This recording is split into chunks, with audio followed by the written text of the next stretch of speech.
Good evening and welcome to the Raw Feed. I'm Gary Franchi, and tonight we're broadcasting live to millions worldwide across YouTube, Rumble, and X. If you're just joining us, take out your phone right now and text this link to 5 friends. Why? Because big tech's algorithms are working overtime to suppress what you are about to see. In just 2 days since Donald Trump's landslide victory over Kamala Harris, we're witnessing a transformation of America that the mainstream media doesn't want you to see. From the streets of Chicago to the halls of power in Washington, from small-town Illinois to the capitals of Europe, everything is changing.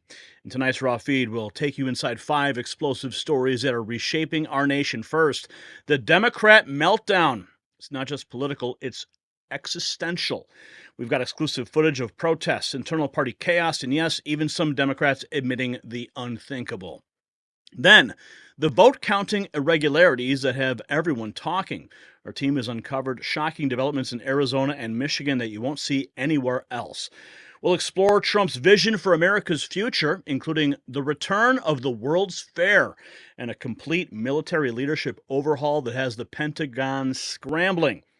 And the international response, it's unprecedented. From Putin to Hamas, from China to Mexico, global leaders are already adjusting to the reality of Trump's return. And finally, the legal earthquake that's about to hit Washington. Special counsel Jack Smith, the New York DA's office, the deep state apparatus, they are all in panic mode, and we will tell you why.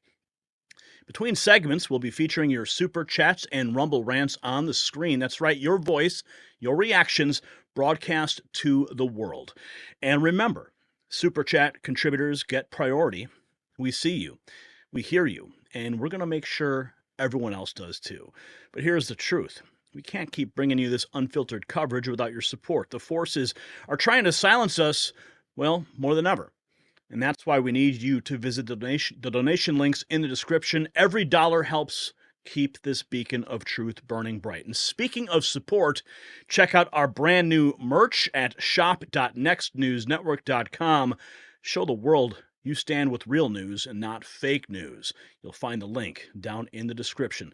So stay with us, Patriots. The Raw Feed is just getting started. The storm isn't coming.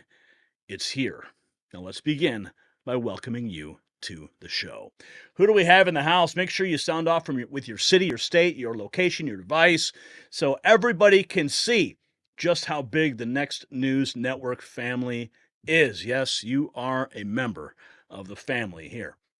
Let's see, we got Jeff in the Atlantic east coast of Siberia. Whoa, we got Siberia tuning in. Phoenix, Arizona. Patricia is here. Pothead Kenny, what's up, man? How are you? We got Keith in the house.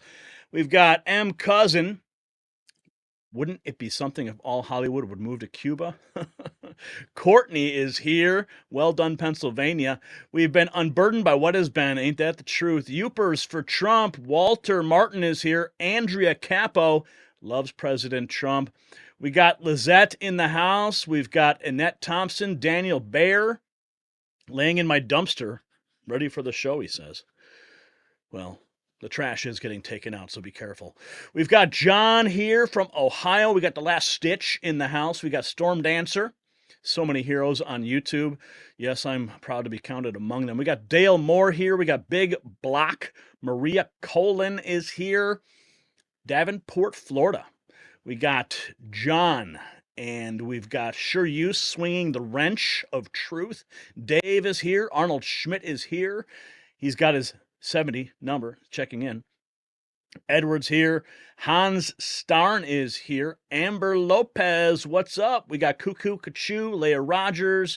We got Adele Bard, Ross Johnson, Mary Riesling. Hello. Who else have we got here? Chosen One. We've got our first super chat, one of our favorite super chatters here. I'm Trash Brah, dropping a $4.99. 2016, A New Hope. 2020, The Empire Strikes Back. 2024, The Return of the Jedi. That's right, my friends. Yes, we are not turning to the dark side here. We are fighting it. And we got Amber and Sure You. We got Indoctrid, Blanca, Andrew, Rockstop. We've got Todd, Amber, Tina. Who else is in the house? We've got Rick, Conso, Leia, Last Stitch, Gaming, Chosen One. We got Mr. RC51. Again, this guy's like, I don't know how he does it. Again, like he must get every single notification. He must be on the whitelist at YouTube. Die Net a Die. What's up? He's another one of our favorites in the house. We always see him. We've got Susie here and Music City Madman. We got Robin in as well. We've got Mark Petrich in the house. What's up, man? Good to see you, dude. Hope you're doing good over there. Let's see. We've got Lizette, Shane, Edward. Wow, we've super chats are coming in fast. What is up? Hang on. All right, I'll get to it. Hang on, hang on, hang on. Let's see what we got here.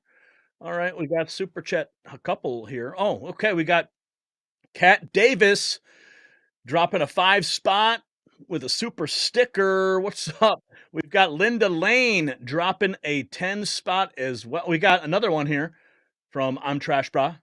I haven't seen a woman whoop like that since what? Since what? Oh, since Diddy. Ouch.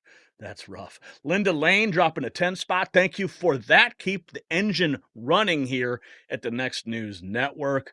We've got Gerardo. Not hopefully it's not Geraldo. Let's see. Dropping a 20 spot in the house. What's up? Always appreciate that. Dropping a super sticker. We got Turf Nerd Lawn Care dropping a 10 spot from Dayton, Ohio. Thank you for that. We appreciate all the super chats coming in fast. Remember, your super chats get top priority here at the Next News Network, and they will be featured on the screen, and I will give you props. Another one, August Bliss from Fernandina Beach, Florida. What's up, Heather? Thanks for that. Sincerely. Okay, who else is in the house here? We've got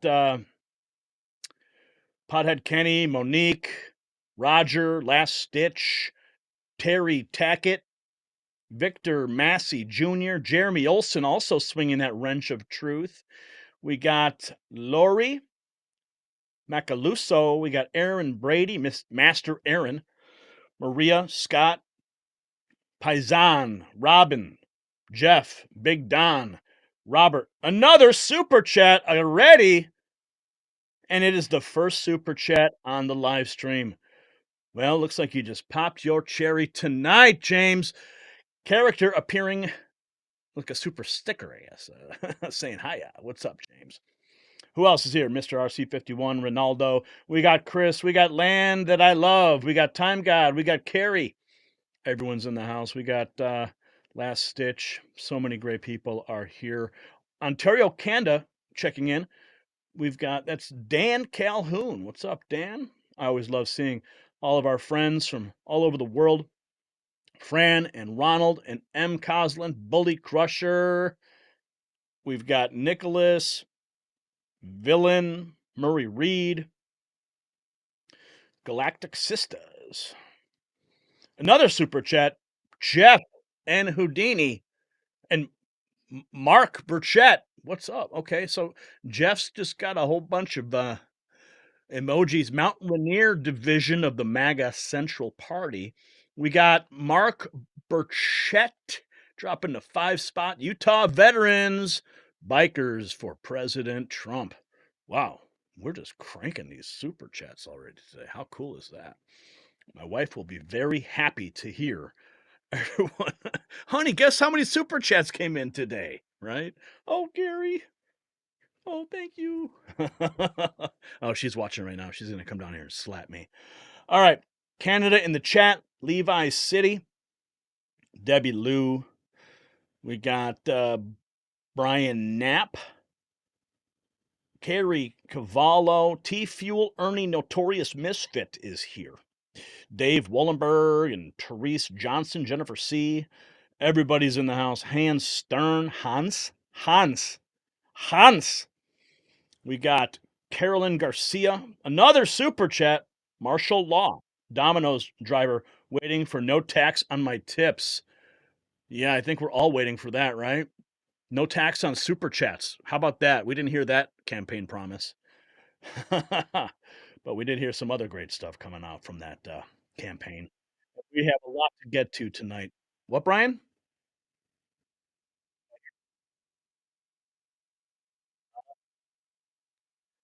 I don't know, Brian. I'm not sure PayPal is included in that, but anyway. Okay, Mr. Blue Run is getting anxious. Please get on with your broadcast, he says. Okay, I will listen to you. Let's get into it. Come on, man. So many reactions.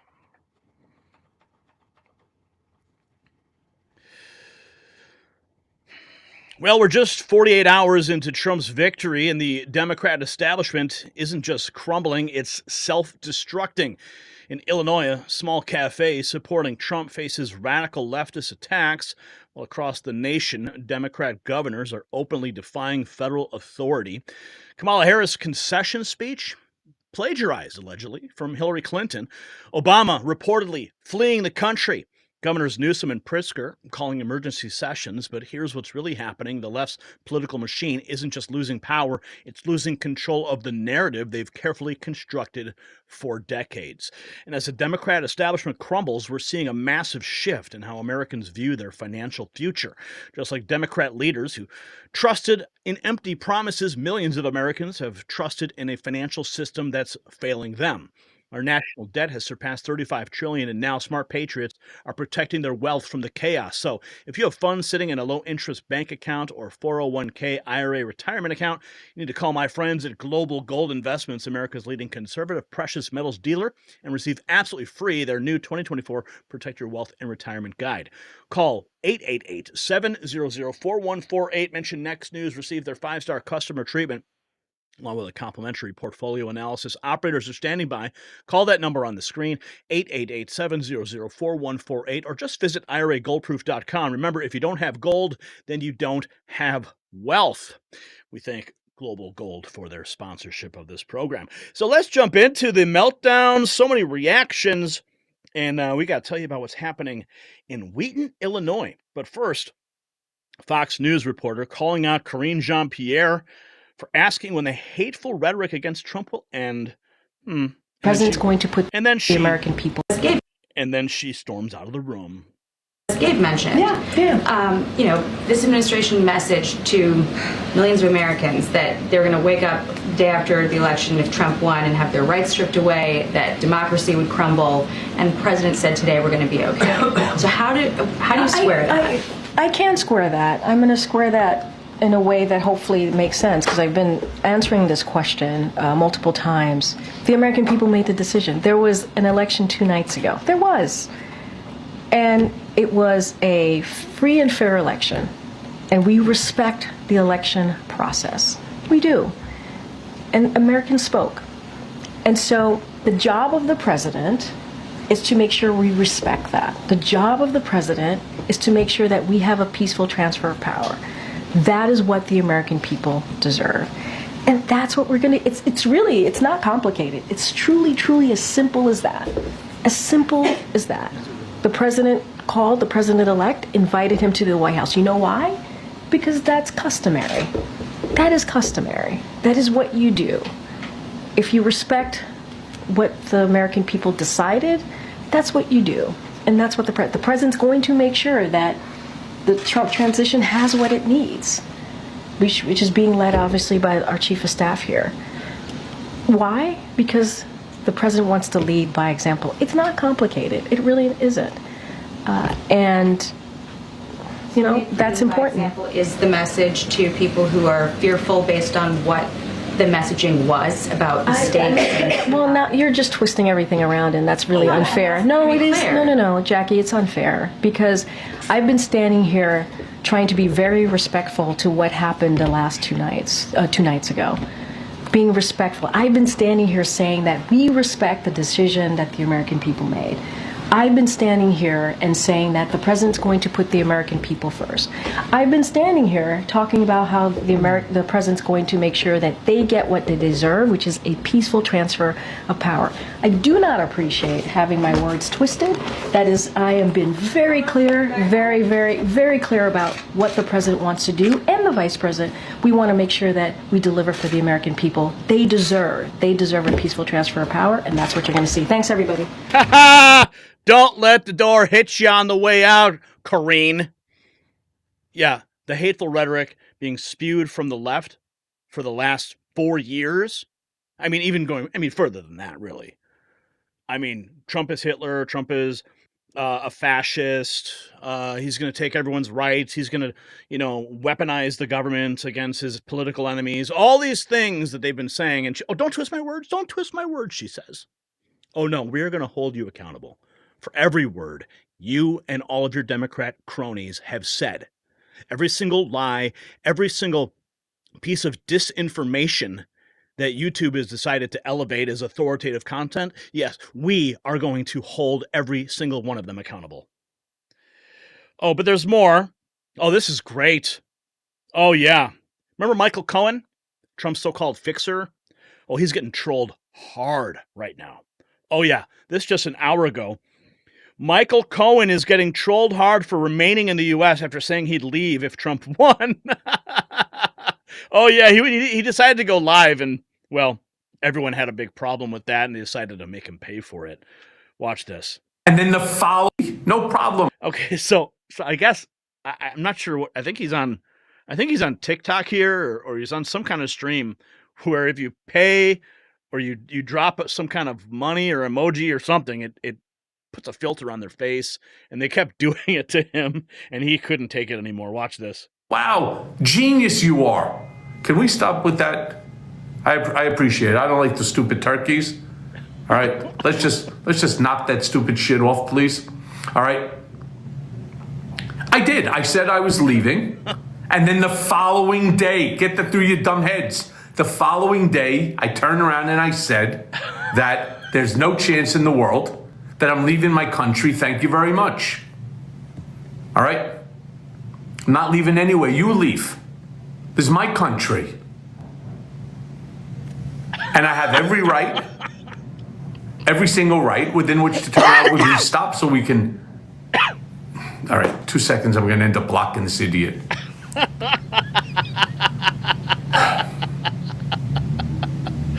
No problem. Wow, genius you are. Can we stop with that? I appreciate it. I don't like the stupid turkeys. All right, let's just knock that stupid shit off, please. All right. I did. I said I was leaving, and then the following day, get that through your dumb heads. The following. Oh, Michael Cohen getting so triggered. Oh, that was hilarious.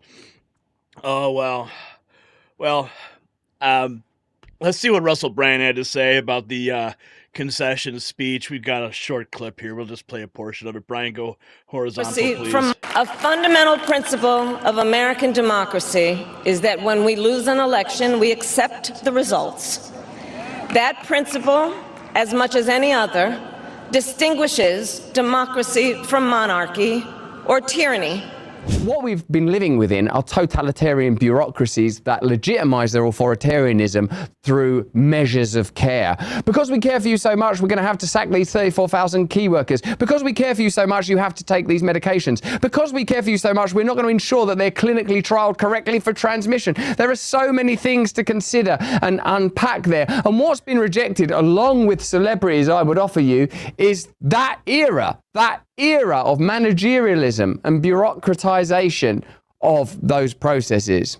In our nation, we owe loyalty not to a president or a party, but to the Constitution of the United States. Do you remember when we saw the New York Times headline, "Is the Constitution problematic?"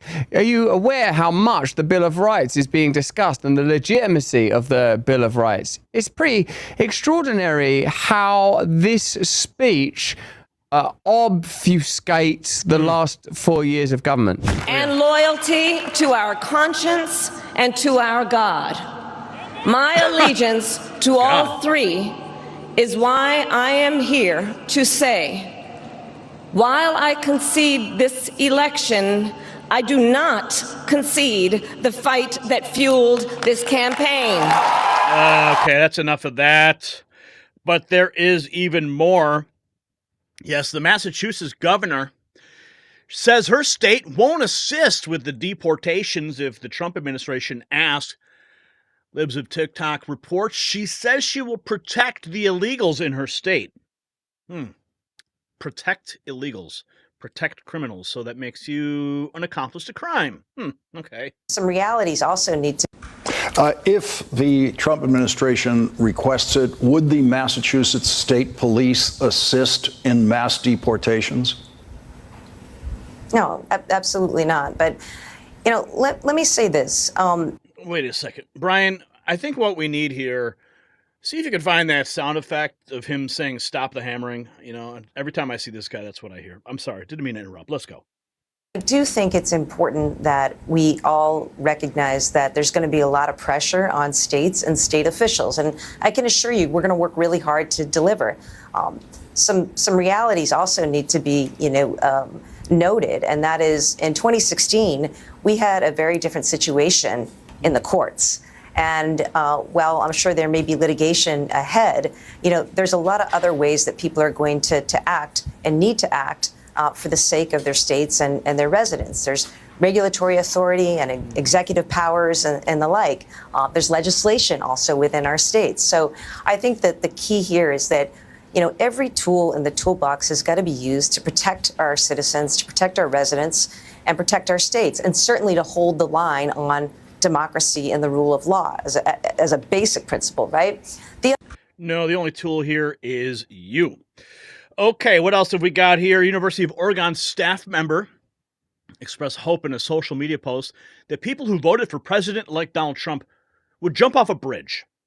That's according to a recording of the video published on Thursday by a media supplier shows.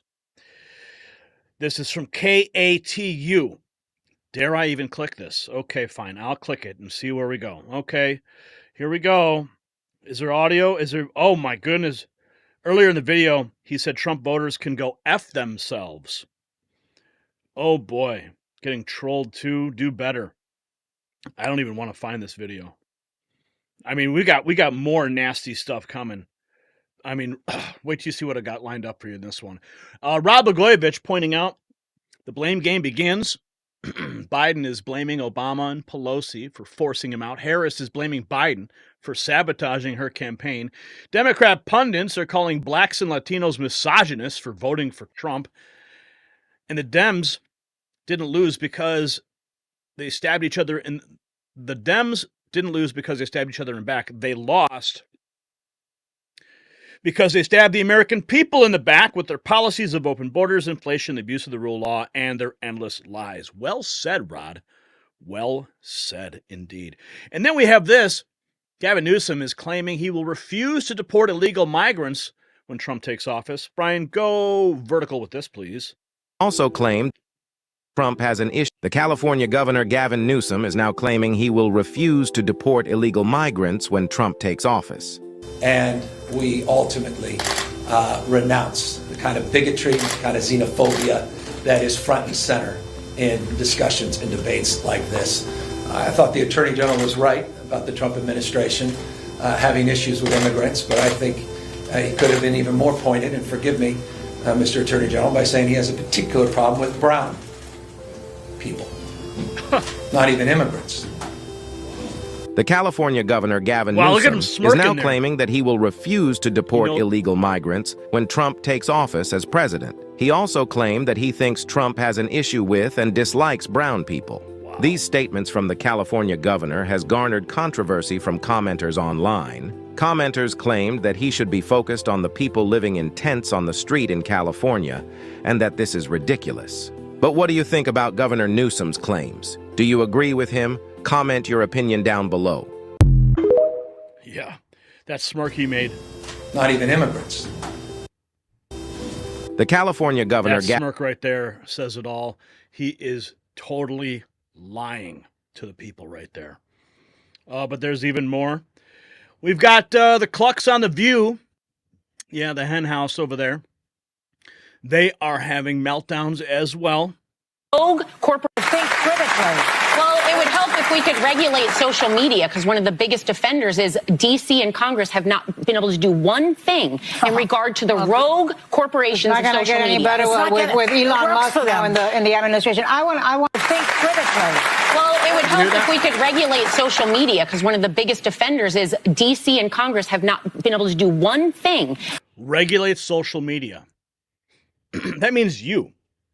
That means your posts on Facebook, your posts on X, your posts on Instagram, your posts on YouTube. They want to censor all of it because they do not want your voice added to the discussion. Your voice is not permitted in the debate. Only voices that agree with their totalitarianism. And it's being promoted on a mainstream news channel to millions of people. Absolutely disgraceful. If anything, those people on The View need to be regulated. But their time will come. We've got this, a Secret Service. I'm not even gonna play. You can just see what it says. This is just a scroll of, look at the screen. This is a series of tweets that people have posted on X.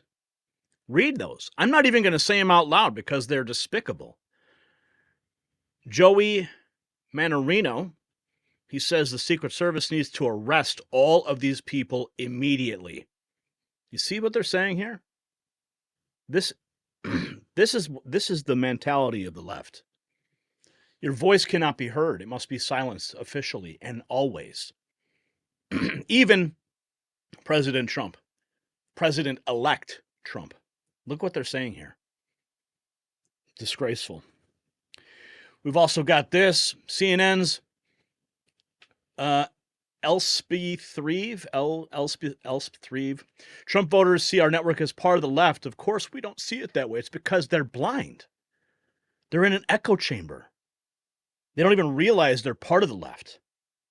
Saying men who feel angry and isolated, often forgotten in today's society. How is Trump successful at reaching them? Well, for one thing, he went on all those podcasts. These guys have a really deep emotional bond to someone like Joe Rogan, who they listen to for 3 hours a day. And voters have been saying for a decade now, Trump doesn't talk like a politician, and I feel like we haven't really taken the lesson from that. He seems natural, and he's informal, and he can go on Theo Von and talk about what it feels like to do cocaine, or at least ask about what it's like to do cocaine. And they relate to that. Whereas they think the Democrats are just repeating like a rigid ideology that they haven't thought through. They see the left, which they would consider CNN a part of. Of course, we don't see it that way, right? But as having this rigid repetition of ideology that they haven't thought through. Men who feel angry and isolated. Yeah, they don't even realize they're in their own fishbowl. They're talking to themselves. The radical left. Here's another one. CNN's Van Jones looks completely depressed as he announces his shock that the Republican Party has become the multiracial working class party. Well, that's what happens when you take your policies and shift them so far to the left that you alienate your base. And your base said, you know what? Those guys over there on the red team, they seem a lot more reasonable. Fall apart tomorrow. I'm still absorbing all this. It's a lot. And I think when he steps out on the stage, we see him as like, you know, America's next president. The world's looking too. Yeah. If you're a soldier in Ukraine looking at Russians being more and more aggressive, you're very nervous tonight. You're very nervous tonight. If you're a solar farmer in a red state trying to deal with this climate issue, we've had billion-dollar climate disasters. Your financing might fall apart tomorrow morning. Oh, the climate disasters! It's and all the Russian fighters. Oh, yeah. Wait till he sees the news. Because you can't now count on the federal government being at the front lines of this fight the way that the Biden-Harris administration had put the United States government at the front of the climate fight. So you got people all around the world whose fates are now in the hands of someone who can either be aggrieved or it can be big. He's usually not big. And so I think this is a shock. It's a political realignment for sure. The Republican Party can now claim to be a multiracial working class party. That is a shock. but the policy implications for planet Earth are yet to be known. the policy implications for planet Earth. That's where he goes with this. Oh, but wait till you find out. Stick around. We've got more on the policy implications for planet Earth and those Russian soldiers that he's so worried about, and the Ukrainian soldiers, and those farmers, those solar farmers, whatever he called those people. Moisture farmers? What is this, Star Wars? Okay, so the Harris campaign blaming begins after the crushing loss. We've also got this on today's Morning Joe. Scarborough is still trying to square how Kamala Harris lost so bad. And he was shocked to learn about the high price of groceries. Well, of course he's shocked. I'm sure he's not walking up and down the grocery store aisle. He probably has some maid or some, nanny that he's eyeing. And he's got her walking up down the aisles, right? Hearing after it. I want to talk about economy for a second. A few weeks ago, 3 weeks ago, somebody who was going to be voting for Kamala Harris came up to me and said, "Oh my God, Trump's going to win." I go, "Why is that?" He goes, I went to the grocery store, butter's over $3. I kind of laughed and I said, "Well, that's kind of reductive, isn't it?" Said it to myself. To him, I smiled and I said, "Good point." But it actually, everything we're hearing after the election is, I'm just saying, the $7. What's that? The $7. What's that? Butter is $7? Yeah. What? Is it framed in gold? Yeah, what kind of butter? Anyway. Depends on where you go. But... Okay, well, yeah, okay. Well, anyway, my point is this, Willie. The rent is too damn high. Mika's got to correct him. Yeah, honey, butter is $7. This guy was saying the cost of butter is way damn too high. Yeah. And so I thought it was a bit reductive. It ended up being just the point that if you look at the cost of groceries, if you look at the cost of... Okay, Joe, shut up now. Yeah, you see, the American people voted with their wallets. And how many times do we have to continue to reiterate that people care about the bread and butter issues, the kitchen table issues? Okay? That's what they care about. Kamala Harris is out there. She's worried about where the next trans person is going to be able to go to the bathroom or compete against your daughter, right?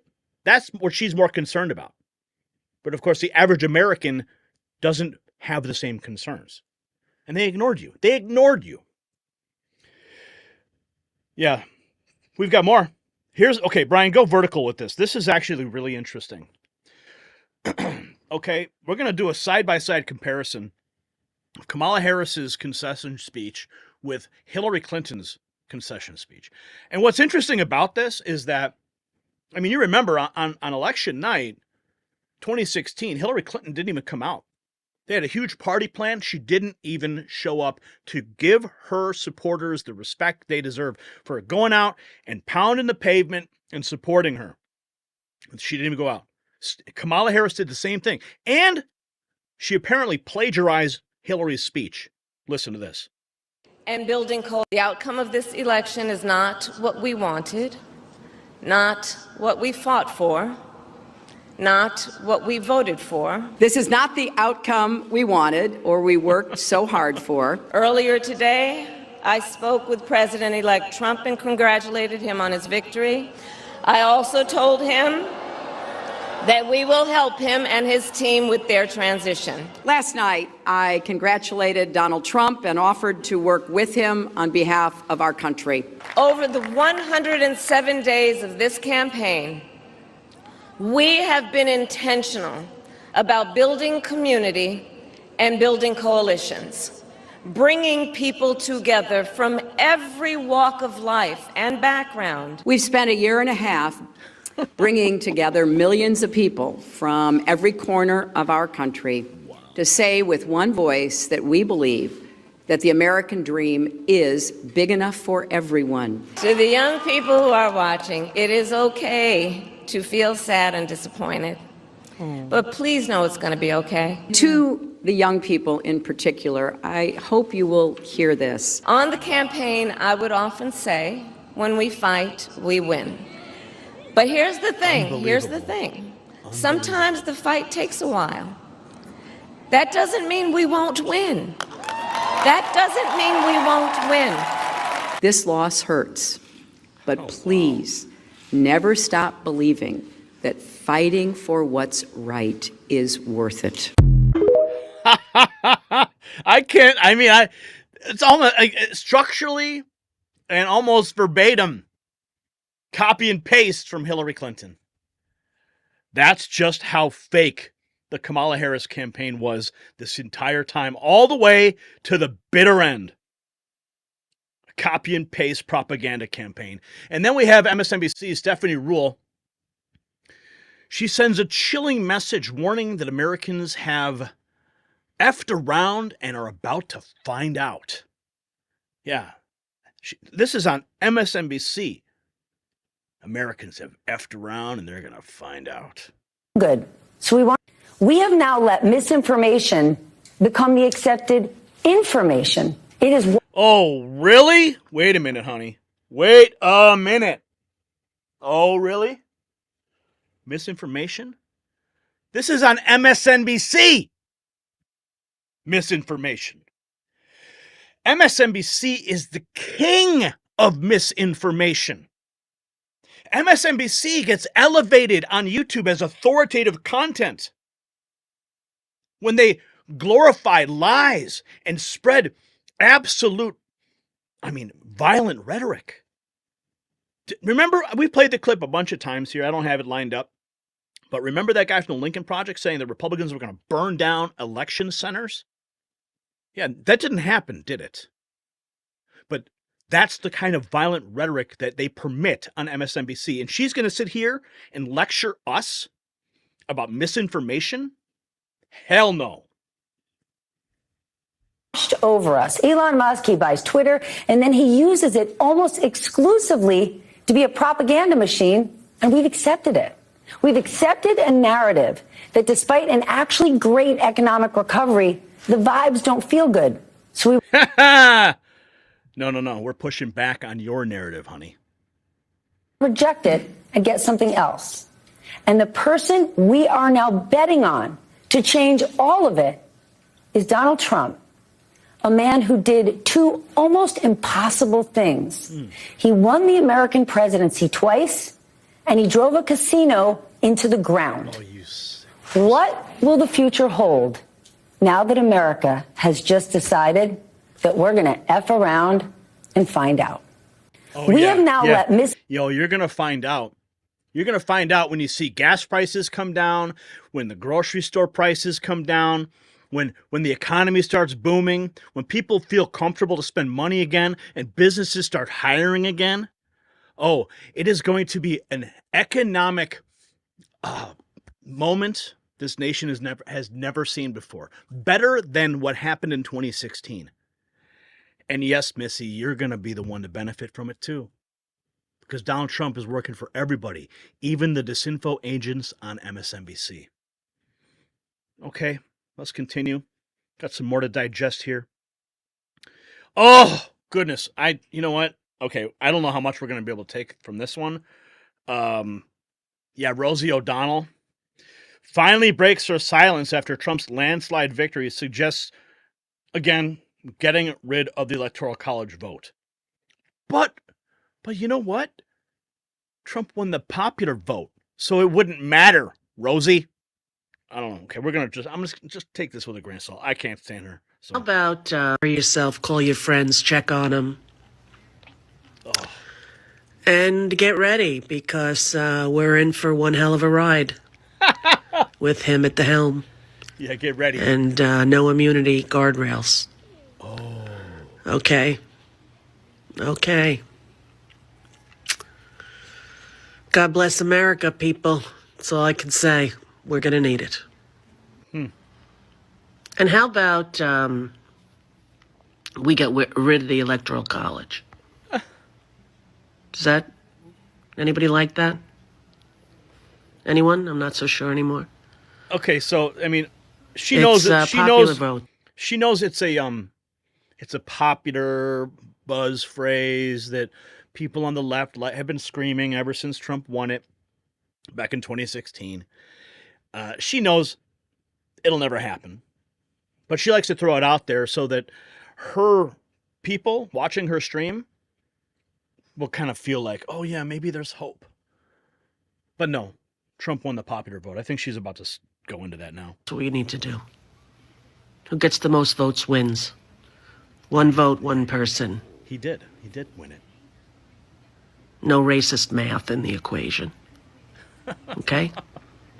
No racist math. That's what I'd like to do. Okay, whatever. Yeah, thank you, Rosie, for nothing. At least she's no longer on The View. Because, when I have to review those clips, it's pretty painful. But then this shows up in my feed, and I'm like, oh, come on. Anyway. And then we've got this. Brian, go horizontal. Biden and President Trump are currently setting up a meeting.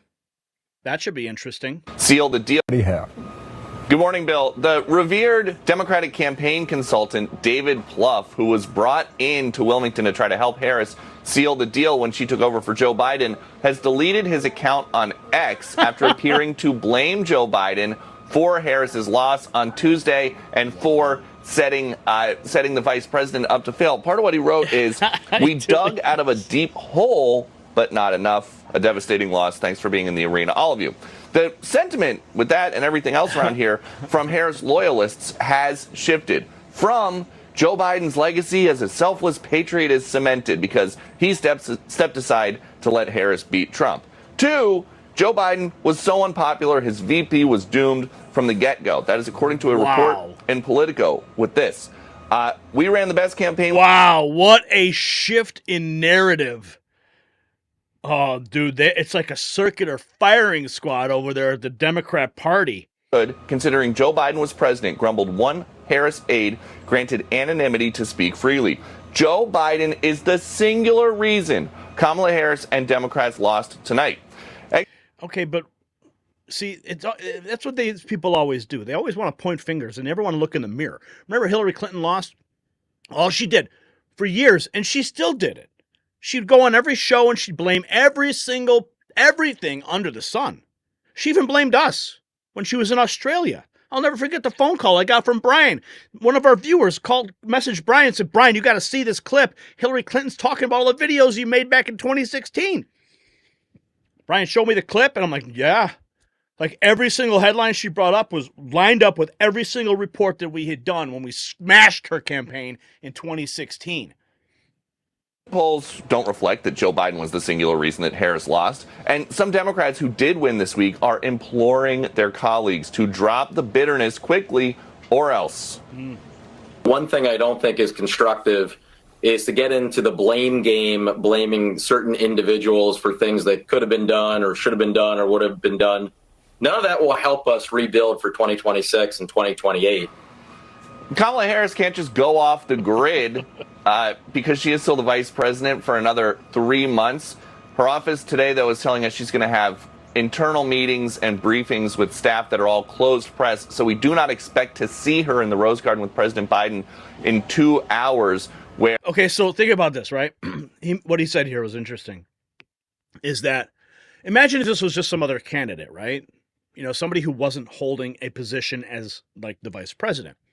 They would just, fade into obscurity. They would take some time off.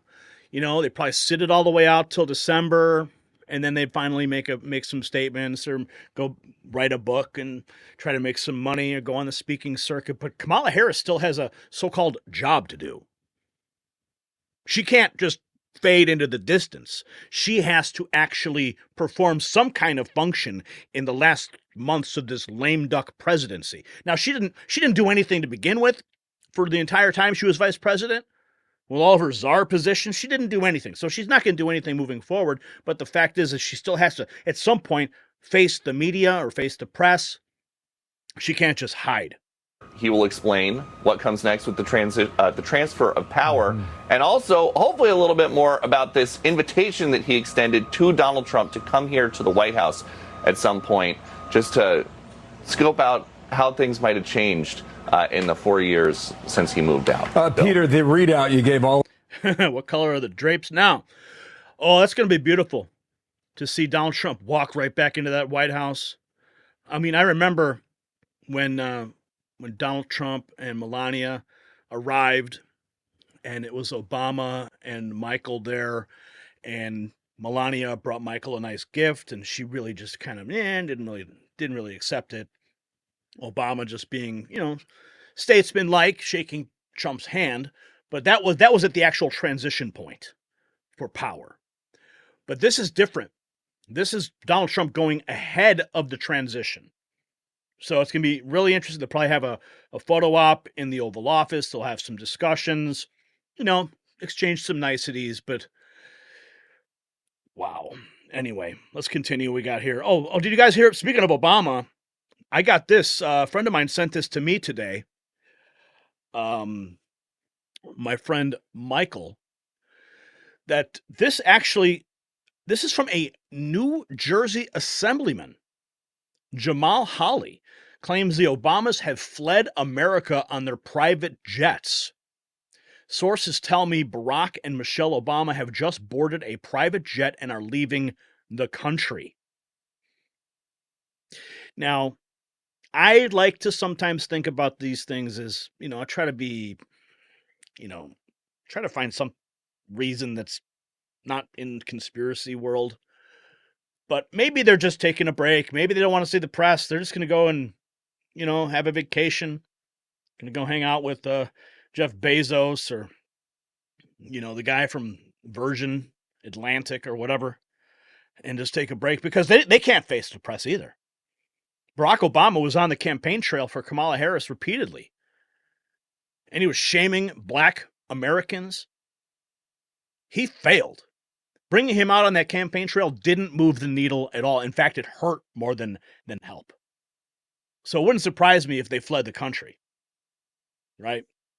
But again, they're probably just taking a real long vacation because they can't face the music, just like Kamala Harris can't face the music. But they will all have to face the music eventually.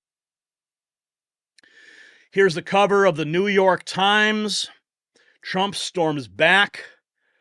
In fact, I just ordered this on eBay. I ordered 2 of them. I'm going to frame one, and I'm going to have the second one mounted on the back. I did the same thing for the New York Post edition when I went to New York for the MAGA Square Garden event. These are moments in history. I love collecting newspapers. I've got some old newspapers from JFK and the moon landing, and even one. I have some New York Times that go all the way back to the Civil War. Talk about Civil War troop movements, and it's crazy how small the print was too. But yeah, here you have it. This is the New York Times, beautiful front page. Must have really chapped their asses to print this one. And then we have this out of Southwest Florida. Did you guys hear about this? Yeah. And I'm going to get to what happened in Wheaton in just a moment. But the owner of Food and Thought, Alfie Oakes, he just got raided by the feds. And it's pretty scary. I don't have the information here. Okay. IRS as a weapon. 2 days after hosting a Republican election watch party, federal agents raid Alfie Oakes' North Naples home.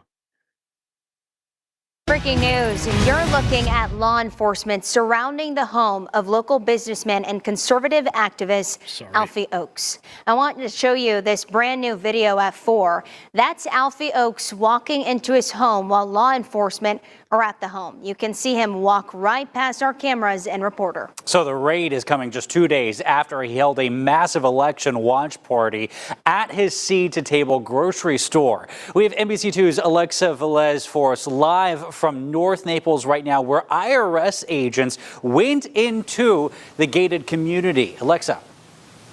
Brian, can you go horizontal with this so we can get a better shot? Thank you. Yeah, so right now we are outside of Alfie Oak's home here in the Villages of Monterey in North Naples, and we saw multiple law enforcement officers coming and going in unmarked cars this morning and afternoon, but they've all left since, and that includes people with the IRS. This is new video of Oaks from about an hour ago. He quickly went into his home after talking to law enforcement, and they were going in and out of his home through the garage, carrying boxes, and we actually saw a man wearing an IRS shirt carry out a computer. One neighbor told me off camera that officers showed up around 11 this morning with a battering ram and that his wife and daughter were home. Wow. We reached out to FHP and they confirmed that they were only here assisting other agencies by securing the area, mainly keeping Santa Cruz Court clear. And I spoke to a neighbor who knows Oaks, and this is what he knows. Right around the corner over here, we just heard, "Open the door," and that's all I really heard. I don't think they kicked the door in. I think his wife, I heard, let him in. Alfie Oaks is a well-known Republican leader. Oaks Farms, a seed-to-table grocery store who employs thousands of people, and we're still waiting to hear more from the Department of Law Enforcement to find out exactly what is going on, and the IRS as well. But for now, we're outside of his home in North Naples. I'm Alexa Velez, NBC2. So we also have some more brand new. Yeah, so that's what's going on. He is a huge Trump supporter, and now he is getting raided by the feds. Interestingly enough, he did appear.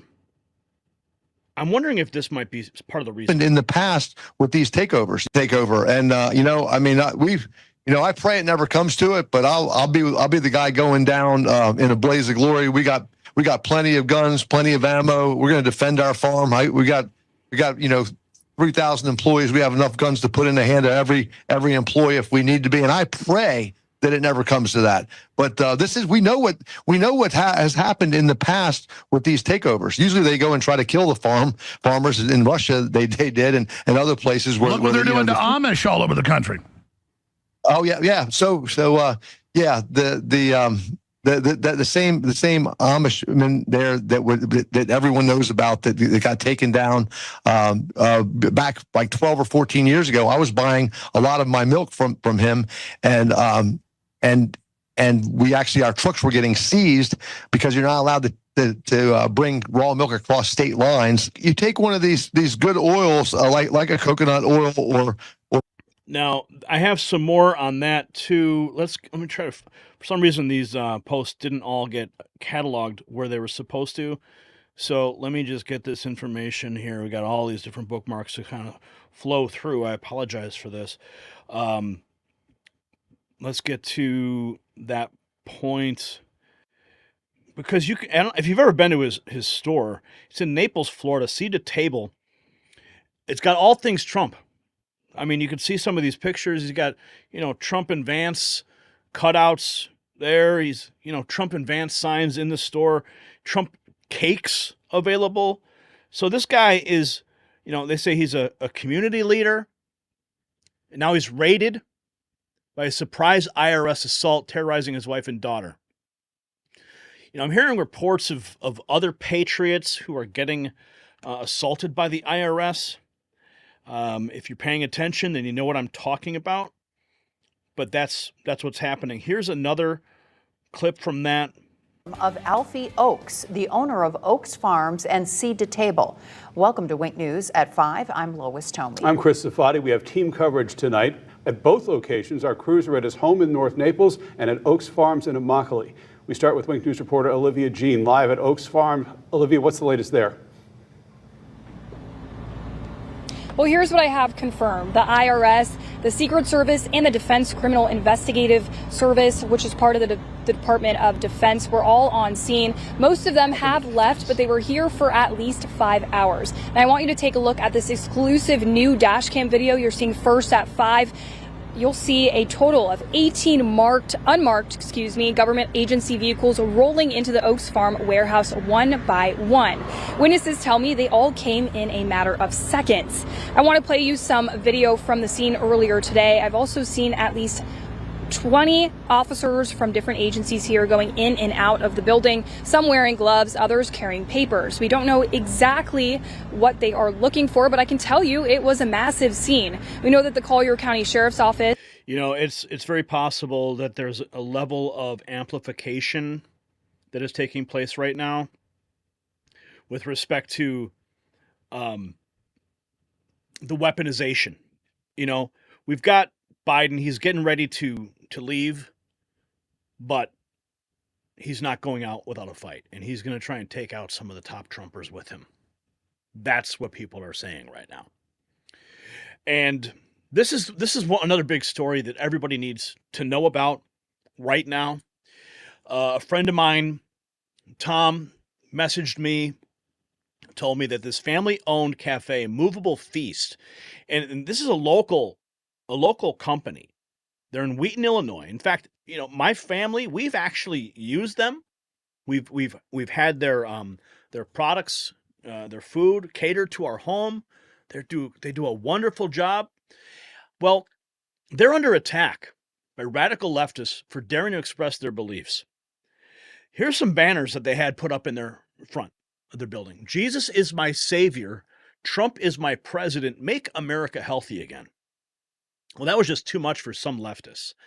And they reportedly received 300 plus messages and phone calls and emails saying that they will make sure that their company goes under and they will spread the word to destroy them. Even a major PR firm contacted them and said they're going to make it their duty to destroy them.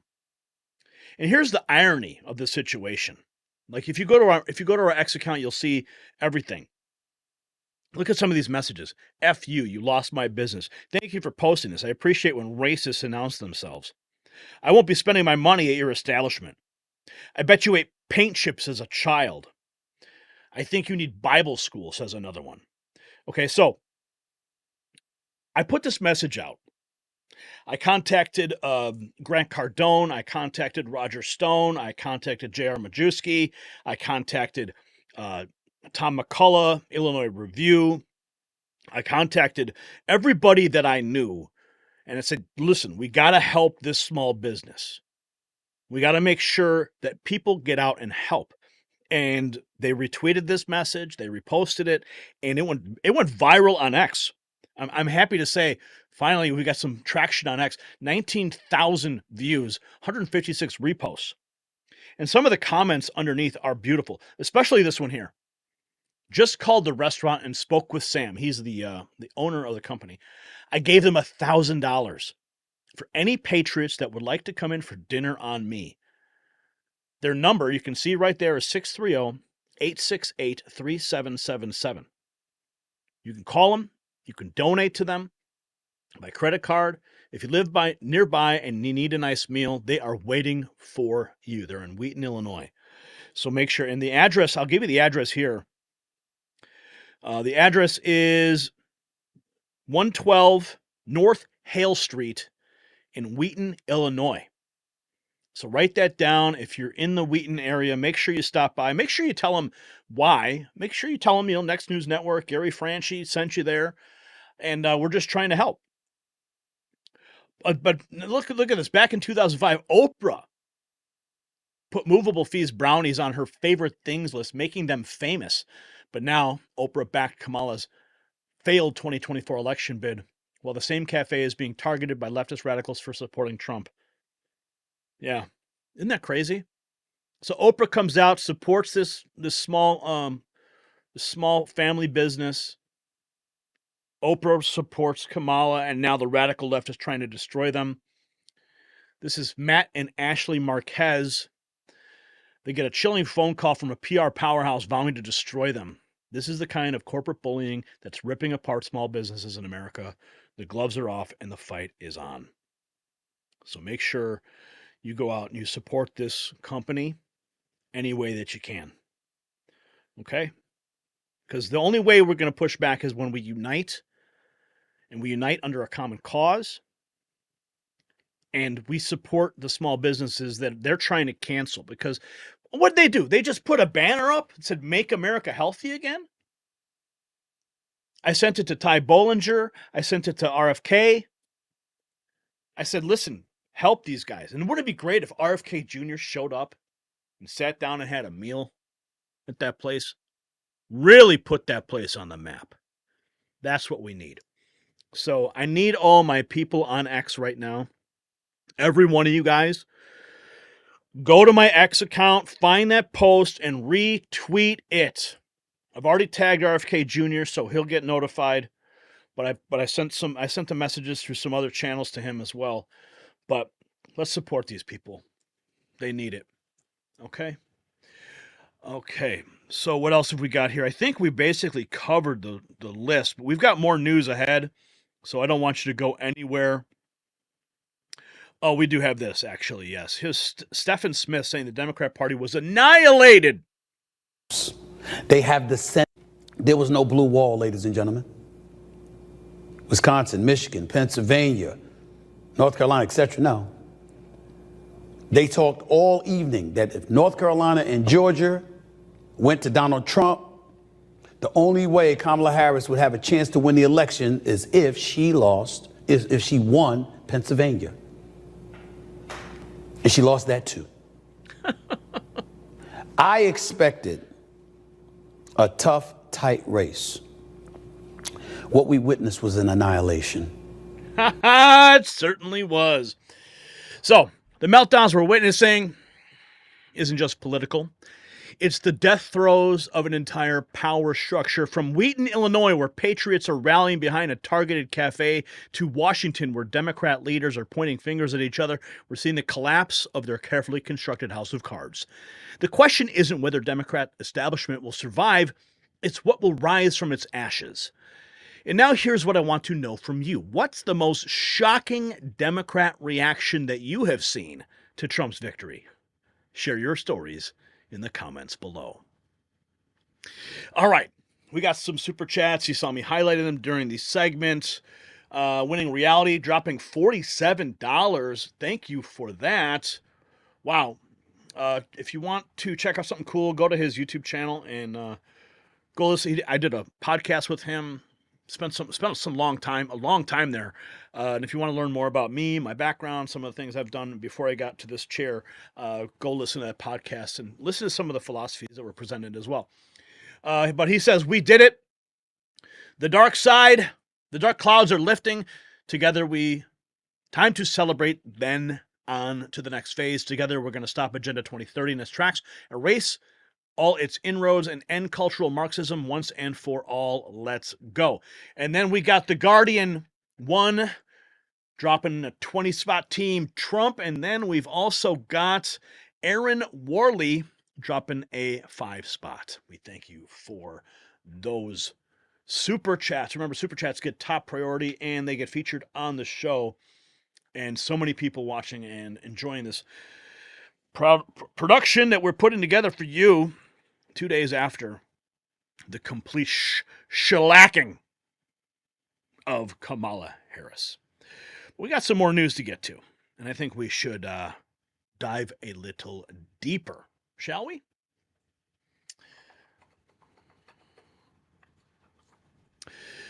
My fellow Americans, we now have some explosive developments from Arizona and Michigan. The Maricopa County election trainers were caught on undercover video admitting they can't stop third-party ballot harvesting.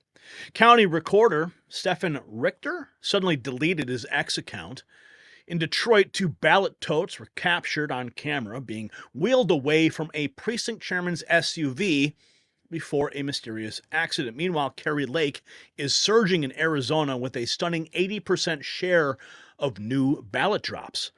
The establishment claims everything's fine, but the footage we're about to show you tells a very different story. So as we watch election integrity concerns unfold, let me tell you about another way to protect yourself from those who might try to manipulate the truth. Just like election observers keeping a watchful eye on ballot counting, this revolutionary dashcam captures every detail on your daily drives. With crystal clear 4K resolution, advanced night vision, it is your personal witness on the road. Don't let anyone twist what really happened. Visit carvisionx.com now for your dash cam with free express shipping. Remember, in a world where the truth is constantly questioned, video evidence speaks louder than words. Who knows? Maybe you catch some ballot harvesters on your dash cam. Now, my friends, the pattern is clearly undeniable. But first, we have this Arizona fraud alert. Carrie Lake is beating Kamala Harris while losing to Gallego by 50,000. While Carrie Lake is beating Kamala Harris while losing to Ruben Gallego by 50,000. How do you do that? How do you beat one side but then not the other? There's only one reason that could be happening. It's because they're importing votes just for the one candidate, because they're that stupid. Gallego has 100,000 more votes than the Democrat congressional candidates in Arizona. Is the RNC awake or sober? Look at these numbers. Okay. We have too close to call. This is, this came out 12 hours ago. Donald Trump over Kamala Harris, and the vote count is 1,167,890. But yet, we have Carrie Lake in the Senate race, 1,182,270. So how can she have fewer votes than Donald Trump? It makes no sense. See, Donald Trump at the top there, look at that. 303,784. You would think that Carrie Lake would have that same number, right? Because most Republicans, they just vote straight ticket. That doesn't make any sense. Those numbers should be the same, or if not, very close. So there's some serious hanky-panky going on. Man, Carrie Lake, she just can't get a break. I love that woman. I love her. I would love to see her just hit that Senate floor and kick ass all day long. Just sweep the shit right out of that Senate floor. That's what it needs. And Carrie Lake, I know she would do it. I know she would love going in front of the cameras and just roasting the press. I mean, she's a master when it comes to that. And that's why I think they're trying so hard. They need to keep that Senate seat. They cannot afford to have Carrie Lake go to Washington, D.C. I mean, they couldn't have her be the governor either. They stole that from her. So they're going to steal the Senate race. Well, guess what? They're going to keep counting. They're going to keep looking. They're going to keep finding. And Carrie Lake, at some point, she will have her day over these corrupt Democrat political machines, these demons. Okay, so Harmeet Dillon posting 10 hours ago. Arizona update, there are lawyers and trained observers monitoring the tabulation of ballots, duplicating and adjudication. Until we are done, I'm in constant touch with Carrie's lawyers and supporters about this, and we are watching every ballot drop. Why do we have to go through this? Why does Carrie Lake have to go through this again? I'm happy that we had a clean presidential election, but why are we still dealing with this garbage in Arizona? It has to end. At least Harmeet Dillon's on the ground. They put her in place before this election because they knew there was going to be some shenanigans in Arizona, and they're doing their best. James O'Keefe reporting 8 hours ago, Maricopa County Recorder Stephen Richter deleted his X account following reports of slow ballot counting. This comes after O'Keefe's media group released footage of Maricopa County election trainers claiming they cannot stop third-party ballot counting. Really? Ballot harvesting, with one stating, it's not our job to do that. And the tapes are here. They're home. No. Just 2 weeks. I had one question about drop-off ballots. Are we allowed to say anything? Because it is a felony for people to turn in ballots outside their home. No. Just 2 weeks away from the presidential election, we are inside recording the trainings. We take you inside Maricopa County, Arizona, where election trainings are now in full swing. Meet Amy Bricker. She's an election trainer from Maricopa County. She says if poll workers spot ballot harvesting activity, it is not their job to police that illegal activity. Check this out. As a poll worker, it's not your responsibility to police that. We're not any type of law enforcement. During yet another election poll watching training session at Maricopa County's election office, another citizen journalist discovered that federal agents from the DOJ will be inside those election centers. Again, all of this recorded by volunteers, citizen journalists, and poll watchers there in Arizona. What would be some reasons why the Department of Justice would need to show up at your poll center? They could be following up on a lawsuit or just coming to monitor things for this election. Wow. Oh, there's more, friends. Here it is. Check this out. This is the video. This came from True the Vote. 2 ballot totes caught on camera being wheeled away from a possible precinct chairman's SUV. Suspect was allegedly heading to Detroit's Department of Elections when he was involved in an accident. And here's the footage. No sound on this. And it's difficult to make out what is exactly happening here or which cars were involved in the accident. But there's an SUV involved, and looks like there's a box truck involved. And the allegation here is that they are moving ballots somewhere in Detroit. Elon Musk posting this message: propaganda is far less effective when there is a real-time source of truth on X.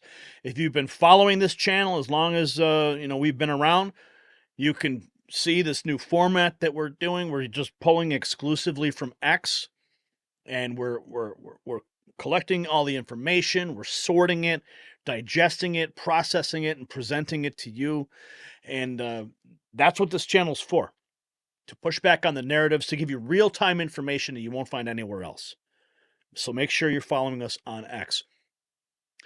He was quote tweeting the rabbit hole. He says what's notable about the Trump victory is it happened despite biased legacy media coverage. New media like X and podcasts help circumvent the narrative gatekeepers so people could hear the other side. I'm not sure this outcome would have been possible otherwise. Think about that for 1 second. A lot of people are giving Joe Rogan a lot of credit for helping tip the scales right at the end. I saw a lot of posts on X. People were clearly stating that it was Joe Rogan's interview that finally made them jump to Trump.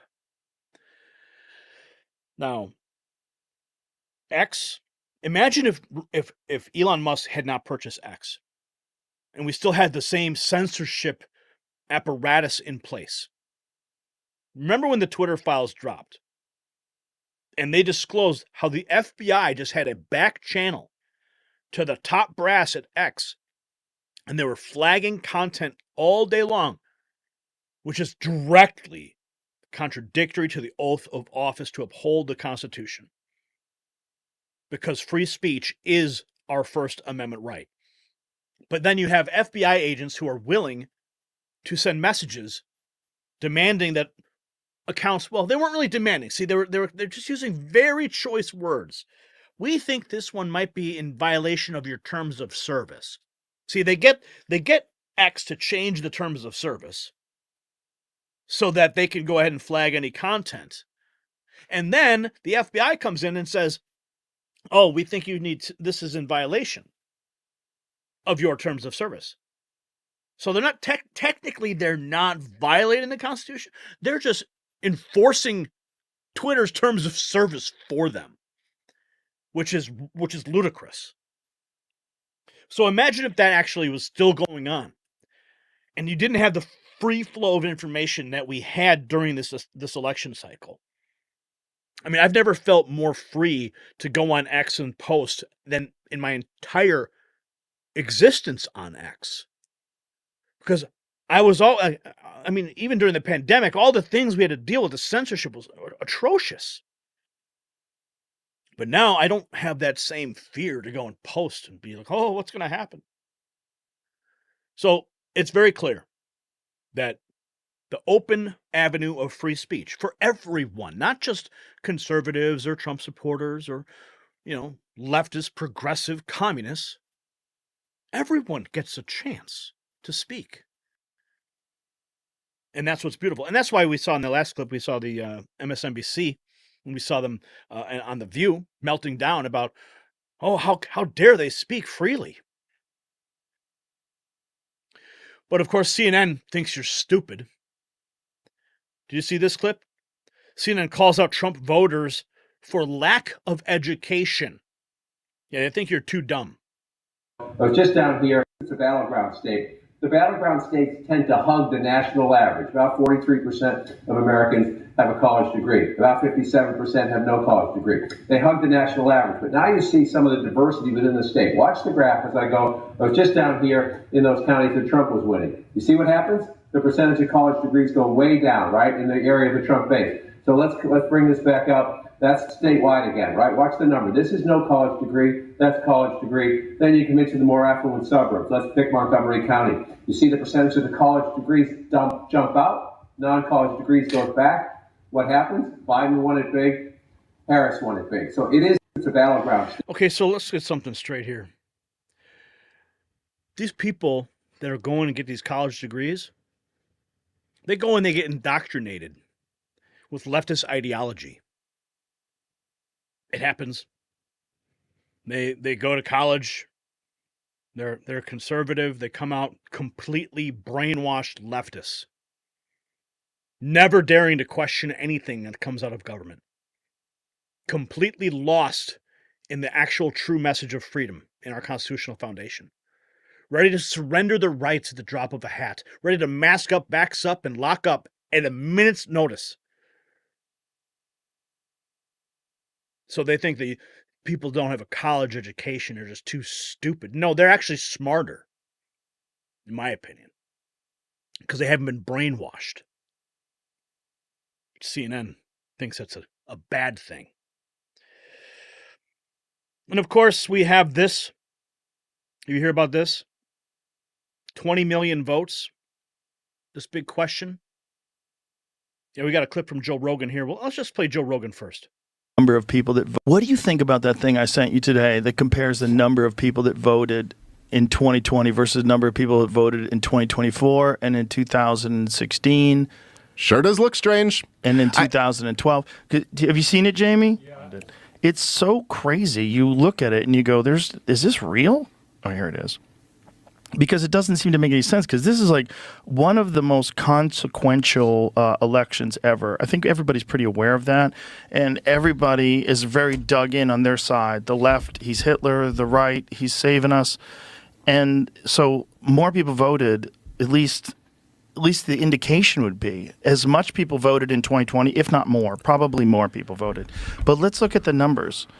Like, look at the difference in how many people voted for Biden in 2020.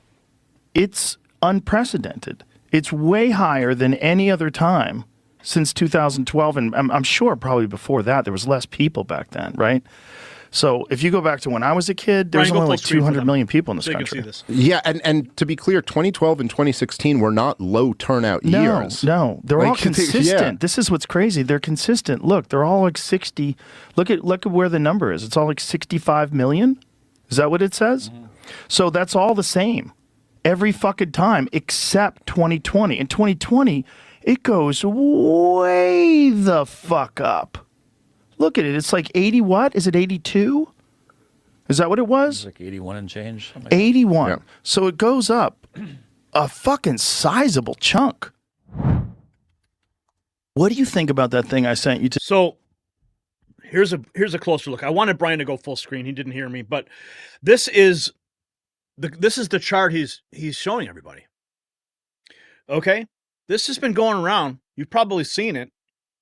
But on the far left, you've got 2012. The blue line obviously represents the Democrat popular vote. In 2016, there you have it. 2020, look at that huge spike. And then in 2024, the number returns to normal. The only thing that I can draw from this chart is that all those votes, completely fake votes, completely fraudulent. Like, where did those votes, where are those voters? Because you have now 3 election cycles that show nearly identical turnout. But then you have this bizarre anomaly. This is just more evidence that the 2020 election was stolen. I'm not going to go back and relitigate all those points. But the next time a New York Times reporter comes up to me and asks me, where's my evidence?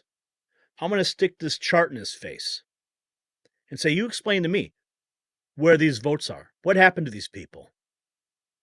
Yeah, that happened at an event I was emceeing, and I made the declaration. And a frickin' New York Times reporter was in the audience. He came right up after me. Had a microphone, stuck it in my face. What's your proof? How do you know? You know, it was ridiculous. But here you go. There's more evidence for you. And you can see here the numbers. Look at that. And it's pretty consistent. 2004, 121 million. 2008, 129 million. 2012, 126 million. 2016, 128 million. 2020, 155 million votes. 2024, back to 129 to 2016 levels. Absolutely outrageous.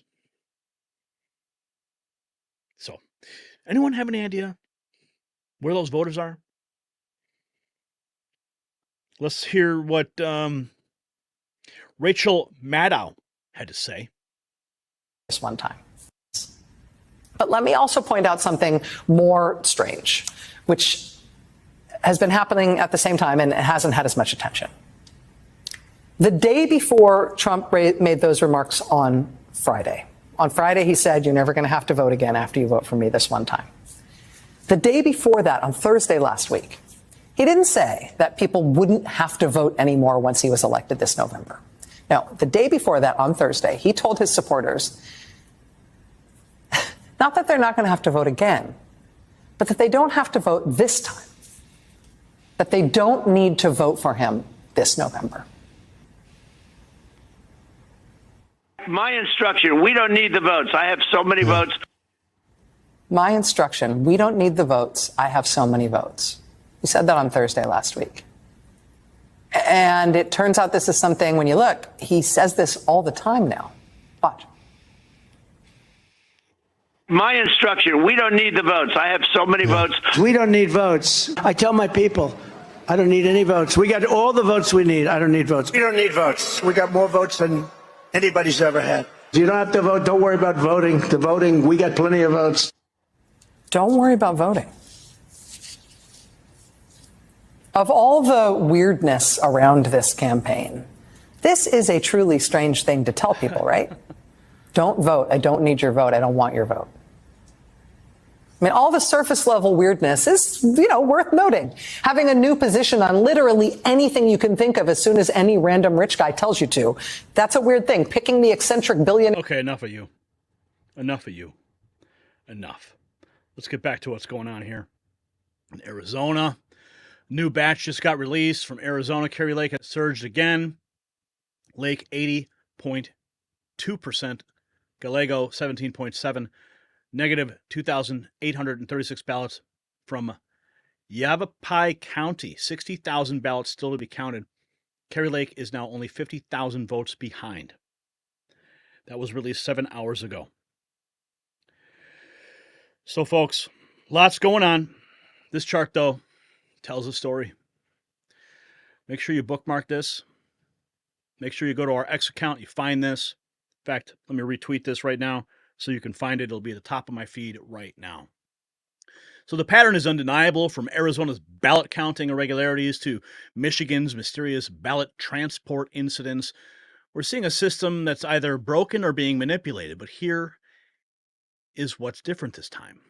Citizen journalists and patriot poll watchers captured everything. The days of operating in the shadows are over. Real-time evidence is flowing through social media faster than they can control the narrative. So my question to you is this. What suspicious election activities have you witnessed in your area? Share your experiences in the comments below, because the truth will prevail. Okay. Speaking of Arizona, Debbie dropped a 50 spot. Thank you for that. Keeping the truth machine rolling here at the Next News Network. And then we have Susudio as well, dropping $2, saying, I enjoyed my Trump cookie after the win. Yes, savor the sweetness of victory, Susudio. And then Aaron Woolley dropping a 5 spot as well. No message. Thank you, Aaron. We appreciate that. Okay, checking in on some of the other comments that people are dropping here. Let's see. Gavin Newsom's claim of not deporting immigrants. They aren't legal immigrants. Catherine says she was born in Rockford. Deport Gavin, says Last Frontier. No way Joey got 81 million votes. No, there's no way at all. All right, let's continue into our next topic of the evening. Now we are going to talk about Trump's future, the new America that is unfolding before our eyes. And this is going to be something beautiful to watch. Are you ready? Let's begin.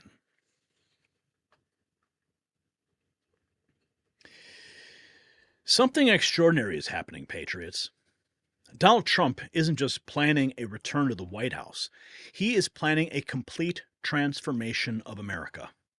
RFK Jr. recently spent 2 days with Trump and said something remarkable. The level of change he wants to make in our government is going to be unprecedented. From bringing back the World's Fair to appointing Susie Wiles as the first female chief of staff in history, from demanding military resignations over Afghanistan to promising the release of long-hidden documents. This is not just a presidency, my friends. It's a revolution. And speaking of transformation, just as Trump is promising to restore America's greatness, there is a way to restore your body's natural vitality. Like our nation rebuilding itself, your body needs the right resources to rejuvenate. After age 20, your collagen production drops dramatically, much like how our country's strength was depleted before Trump. But just as Trump's leadership is bringing America back, this revolutionary collagen formula can help bring back your youthful glow. Visit healthwithgary.com for 51% off, plus receive free VIP health coaching and a free ebook and a 60-day guarantee. Don't wait. Restore yourself today. Now, we've got some news. We're going to get a little bit deeper into this, but yes, the good news is Alex Jones, there is a massive campaign to bring him in as the press secretary. Now, that is one man who I would love to see at that podium. Oh, yes, he would have full control of the narrative. We're going to go a little bit deeper into some of the reactions, some of the stories behind that. But this is the scene at Mar-a-Lago. Yes, robot dogs are now patrolling Mar-a-Lago. And thank God they are. Because just too many Secret Service failures, right? So I'm not sure who's controlling these dogs or if they're fully autonomous. But security has been completely amplified. I mean, is there a gun on there? I don't know if there's a gun on those things or not. But if I saw one of those things coming at me, I might walk the other way. But thank God there is amplified security, and they're deploying this technology to protect our next president. And yes, the draining of the swamp has already commenced. Every single military officer involved in the treasonous Afghanistan withdrawal must have their resignation on Trump's desk by noon on Inauguration Day. You have to fire. We'll get the resignations of every single senior official who touched the Afghanistan calamity to be on my desk at noon on Inauguration Day. You know, you have to fire people. You have to fire people when they do a bad job. We never fire anybody. You got to fire them. Like on The Apprentice, you're fired. You did a lousy job. You did a terrible, terrible disservice to our country. You get fired when that happens. Nobody got fired. Nobody ever gets fired in this administration. It's amazing. All the bad things that have happened, nobody ever gets fired. The problem is when you fire somebody, they always end up writing a book about you, you know? I've had more books written about me. I fire a lot of people when they don't do a good job. I get a book written about me by all these losers that get fired. You know, folks, these last couple days, I don't know about you, but I feel like I've been living in like a dream state. It's really strange. I mean, it really feels like a cloud has been lifted off of this country. It's the most bizarre thing. Like I still can't, it still hasn't hit me 100%. But the more I see clips like this, the more I realize it's really, really happening. The more I see clips of liberals melting down on TikTok, the more I realize this is all really happening. I mean, America's best days are coming, my friends. They're coming. I'm so happy. Oh, man. But you know, the fight, they're going to fight. The deep state's not going to go down without a fight. I mean, they're already working in the back, trying to, Trump-proof the presidency. But you cannot fight truth.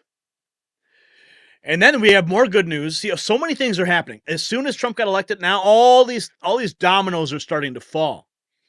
4 hours ago, New York City has announced they're ending its food vouchers for migrants. Listen to this. Hotels and News, the mayor just announced that the city will no longer issue vouchers to migrants to pay for food, ending a controversial program that had repeatedly come under attack by conservatives and others. This pilot program in New York City, drenched in both humanity and controversy, distributed debit cards to migrant families staying in city-funded hotels and allowing them to buy their own food. Eyewitness News reporter Josh Onier following the breaking news for us. Josh? Well, Bill, it's a program that, as you say, generated plenty of controversy, but now its absence may raise even more questions. The so-called Immediate Response Cards pilot program was designed to help feed migrant families who'd found themselves in New York with no way to afford food. The one-year contract provided what the city described as culturally relevant food to 2,600 migrant families, allowing them to basically buy what they wanted. A family of four with two kids under 5 got about $350 per week to cover food in a program the city said would actually save taxpayers millions a year. It also reduced food waste. You may remember the food the city had been providing in migrant shelters was seen as not culturally sensitive to the needs of some migrant groups, and it ended up just going to waste. For more than a year, the city was groaning under the weight of more than 200,000 asylum seekers. Officials say the migrant population has actually reduced lately. In fact, a massive shelter on Roosevelt Island is in the process of closing. In the meantime, Mayor Adams spoke on the phone yesterday with President-elect Donald Trump, who had vowed during his campaign to mass deport migrants. Yeah. Aside from congratulating him on his win, though, Adams today would not say what they discussed. News, the mayor just announced that. Yes, the gravy train is over. Also, this good news, the film that I had the privilege of seeing at Mar-a-Lago, where Donald Trump showed up, I got to shake his hand. Oh, that was a beautiful moment. Global Ascension Studios, the film, The Man You Don't Know, has now broke 50 million views. Yes, they released it on X, and I have posted about this. It is now also available for video on demand. If you don't want to watch it on X in a low quality format, you can now also get it on demand. They did send me the press release. I didn't have time to put it together for this broadcast.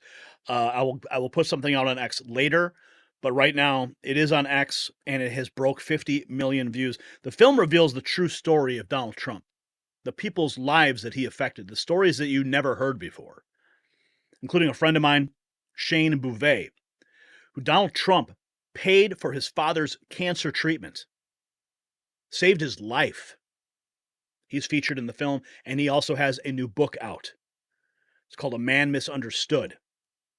Go on my X feed. You'll find all about it. Look him up on X. You'll find the story. You'll find the book. 2 great pieces of media that tell the true story of Donald Trump. Now, ALX posting this 9 hours ago. Donald Trump says there's no price tag for his mass deportation plan. It's not a question of a price tag. It's not really. We have no choice. When people have killed, murdered, when drug lords have destroyed countries, and now they're going to go back to those countries because they're not staying here. There is no price tag on that. No, we need to restore order in this country. And then this news breaking today, just 6 hours ago, President Trump has selected Susie Wiles, who was his campaign manager, to be the White House chief of staff. It's a huge blow to Kevin McCarthy, who was vying for this incredibly powerful position. And Nick Sortor on X stating, thank God McCarthy's been shoved to the side. You know, if McCarthy got that position, I would be very concerned. Be like having, another, compromised Republican whispering in Trump's ear. Well, now we have Susie Wiles. This is great. Also, Eric Darty is reporting that RFK Jr. has declared he does not want Marco Rubio as Secretary of State and will advocate for someone less neocon. Yeah, that's a good idea. Okay? Marco Rubio is clearly of the neocon cloth and is somebody that we do not want as Secretary of State running around the planet representing us. I'm sure we could find somebody else. If you have any ideas who should be Secretary of State, drop it in the comments. Donald Trump watches. He will see it. Maybe he'll take your advice. We're also learning here that the Argentina president, Milei, is going to meet with Elon Musk and Donald Trump next week in the United States. This is going to be another massive meeting, a homecoming. And, Milei is shaking things up there in Argentina. Amazing. Laura Loomer also posting about Susie Wiles. And here's the official statement. President Trump announces Susan Summerall Wiles as White House Chief of Staff. The 45th and 47th President of the United States has announced Susan Summerall Wiles, the winning campaign manager for President Trump's highly successful 2024 campaign for president, will be named President Trump's White House Chief of Staff. We're also learning this. President Trump will fire every official or agent at the FBI, CIA, DHS, CDC, etc., that forced big tech to censor the truth about the 2020 election and COVID. Now, if you've been following us long enough, you know what we endured here. Multiple videos taken down, interviews that had a global impact and quite literally saved millions of people's lives were removed from this channel. We could not talk about the 2020 election, even though for the duration of Donald Trump's 2016 campaign, they kept saying that he was an illegitimate president, that he stole the 2016 election, that Vladimir Putin put him there ad nauseum. That is the narrative we heard for years during the 2016 campaign. And the second we go out and we question anything about 2020, boom, strike. Delete, silence, censor. Why would they do that? Maybe it's because we were right and they don't want the truth to get out. Well, it looks like the truth is about to hit them real hard when President Trump plans to fire them.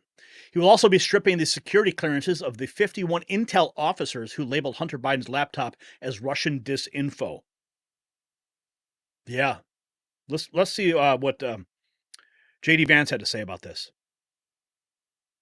Thank you for clarifying that. Yeah. On the subject of censorship, since we're on with Elon, we know what's happening in Brazil. Sure. They blocked X. Now they've taken Starlink, to my understanding. Are we going to see any blowback if you and President Trump take office about all of the censorship that happened before? Yeah. Mark Zuckerberg just released that letter saying, "Oh, I fell to victim to the FBI pressuring me to censor." Are we going to see any repercussions for people that censored? Yes, we're going to fire the people who censored. We're going to fire the people who were telling Mark Zuckerberg and all the other technology companies that they needed to censor. Fire the 50 intelligence operatives who said that the Hunter Biden laptop was Russian disinformation. A lot of those people still have security clearances. Strip every single one of those people of their security clearances. Fire every single person. You cannot lie. Take your position of public trust and lie to the American people for political purposes. It's disgraceful, and people have to suffer consequences for it. And the consequences are going to be severe. They're going to lose their security clearance. And These guys, they rely on that security clearance because they can talk to people on the inside, and then they go and become talking heads on MSNBC, and then they whisper certain truths that they've learned on the inside. They leak information. They sign these letters that claim Hunter Biden's laptop was Russian disinformation. Well, we know that was completely fraudulent. Susie Wiles' daughter, Katie Wiles, very happy. Just when I think I couldn't be prouder to be her daughter. Just when I think this week has been too good to be true. Just when I think I may not cry any more happy tears. Here we are. Here we go. And she posted the message from Donald Trump. Donald Trump Jr., America First, it's become cool. Let's hear what he has to say on, looks like Fox and Friends. Every single county. Hey, Don, what about New York? Can you believe the numbers in this state? Brian and I are voters here in New York, and the map has shifted. In almost every single county in New York, Republicans saw improvements, 22 percentage points better in the Bronx and in Queens than he did in 2020. The overall numbers, she got 55.4, he got 44.6. That's New York, the state of New York. What's your reaction? Listen, I think, again, people are getting it. New York City, the outer boroughs, that's always going to be a little bit different. You go up to upstate New York where, I have a cabin. I go into a restaurant and I'm getting high fives all over the place. So New York City is always going to be different. New York State, it's sort of amazing. I saw the same thing in New Jersey, but there's so many other demographics that we did so well with. When you look at the numbers, whether it's African Americans, whether it's Hispanics, I mean, there were states where we actually got over 50% of the youth vote, the 18 to 29 vote. That would have never been possible before, but they understand it. The reality is right now, Trump, America First, it's become cool. It's become very cool. I've gone on college campuses and there's, 1,000 kids going to a party. They're wearing MAGA hats and I'm there. It's absolutely spectacular to see. So there's been a whole cultural shift. If you're a rebel, if you're a hippie, if you were a little bit counterculture, if you want to push back, you're actually in the Republican Party now. The Democrat Party is that party of you're just listening to, the gospel of your teachers, of big government, of big corporate. There's nothing that sexy about it anymore. So it's really cool to see. And they even rejected all of the celebrity endorsements that came about, presumably because all those people were at the Diddy parties. It was magic how all these people said, we're not getting involved in politics. Yeah. Diddy gets arrested. All of a sudden, they're endorsing Kamala Harris, presumably for the future pardon. It's really interesting to see and interesting to watch. And it was great to see the American public, especially the youth, reject that nonsense. They made awesome their voices heard, Don. It was a tsunami. We finally. You know what I think is interesting? He brings up the celebrity endorsements. And I brought this up during our live stream of the election results. Those celebrity endorsements don't carry the same weight that they used to. They really don't. Because I said before, everyone's a celebrity now. Everyone thinks they're a celebrity. On Instagram, X, YouTube, whatever it is. They all think they're celebrities. So just like we leveled the playing field in 2016 and caught everyone off guard with our reporting of the election then, I mean, we were the #1 channel on YouTube, exceeding MSNBC, CNN, Fox, BBC, even the White House, even Hillary Clinton. We beat everybody. I mean, we had more views than the Young Turks, even Alex Jones. Okay? So we leveled the playing field. And similarly, celebrities are just like regular folks now, trying to compete for swipe time on your feed. So their endorsements mean nothing. And Kamala Harris leaned very hard into the celebrity endorsements. And all those celebrity endorsements, all they do is they're alienating their fan base. They're splitting their fan base down the middle. And now people are like, okay, I see where you stand. Right? No, I'm not going to watch your movies anymore. I'm not going to buy your books anymore. I'm not going to follow you on Instagram anymore. That's to their detriment. And the Democrats have a lot to learn. We have this now, the president in the White House, Republican majority in the Senate. We will be united around putting America first. This is great. Companies for bringing. And And as we wait to see who controls the House, as the Speaker just said, the Senate firmly in Republican hands. The GOP has 52 seats after flipping 3, with 4 races still left to be called. Ohio was the second seat flipped last night. Republican Bernie Moreno defeated incumbent Democrat Sherrod Brown in one of the most expensive Senate races in U.S. history. Senator-elect Bernie Moreno, who worked his tail off, joins us now. Senator-elect, first, congrats on the victory. It's a huge one. What is your message to America tonight after hearing those defiant words from Kamala Harris? Look, they're just out of touch where Americans are. Americans want to be united. I think what we saw yesterday was a red, white, and blue wave. The idea that we're one country governed by center-right leaders that have our interests in mind before anything else. If we accomplish that over the next 4 years, which I believe we will with President Trump, we're going to stay in a permanent majority because they're going to see that Republican policies make their lives better. Bernie, there was concern that there would be a move in the Senate to try to undo Trump tariffs in this tax bill that they're already working on, I understand. And you obviously ran hard on the tariff issue. Will you tell our viewers tonight that those tariffs aren't going anywhere? They're not only not going anywhere, we're going to have a tax policy that punishes companies that ship our jobs overseas and a tax policy that rewards companies for bringing jobs back. Look, Laura, we got to be serious about growing our middle class. You know what's crazy about this is this is a lot of language we saw in 2016. And Biden came in and destroyed all that, all those policies that were really building up America's independence again. Now we got to basically start all over again, get these bills back in play, get these executive orders in play. But now Donald Trump has a mandate from the American people. He has the Senate in his control.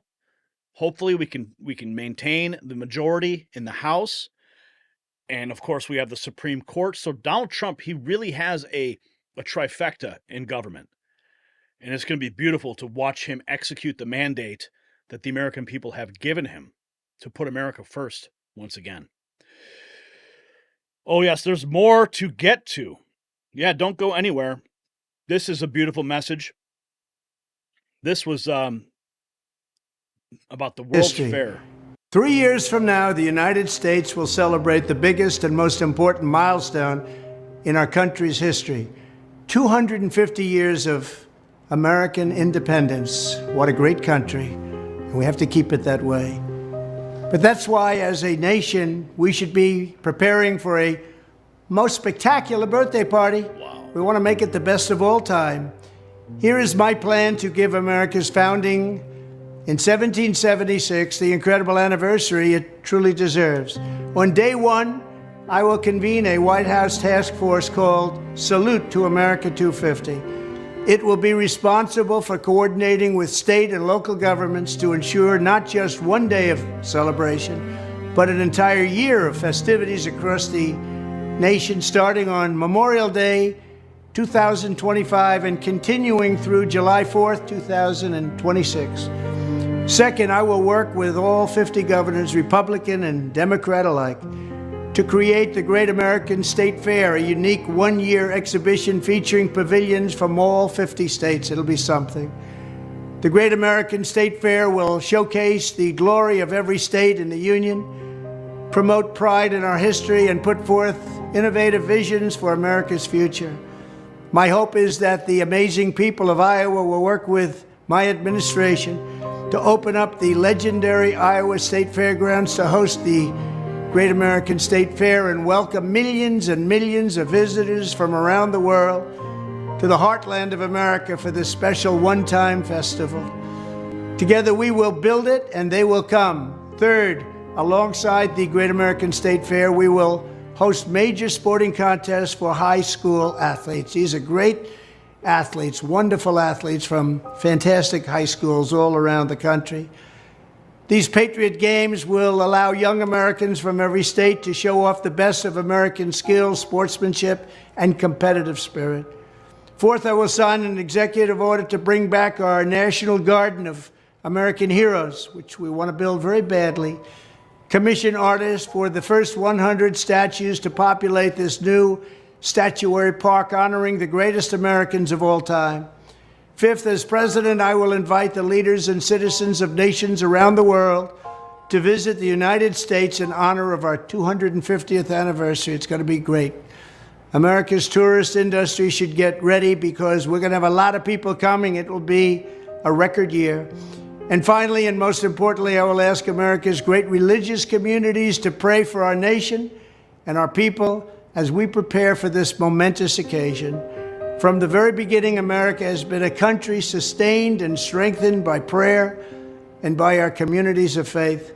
As we chart a course toward the next 250 years, let us come together and rededicate ourselves as one nation under God. Amen. Thank you. Indivisible. Liberty and justice for all. And then we have this talking about birthright citizenship.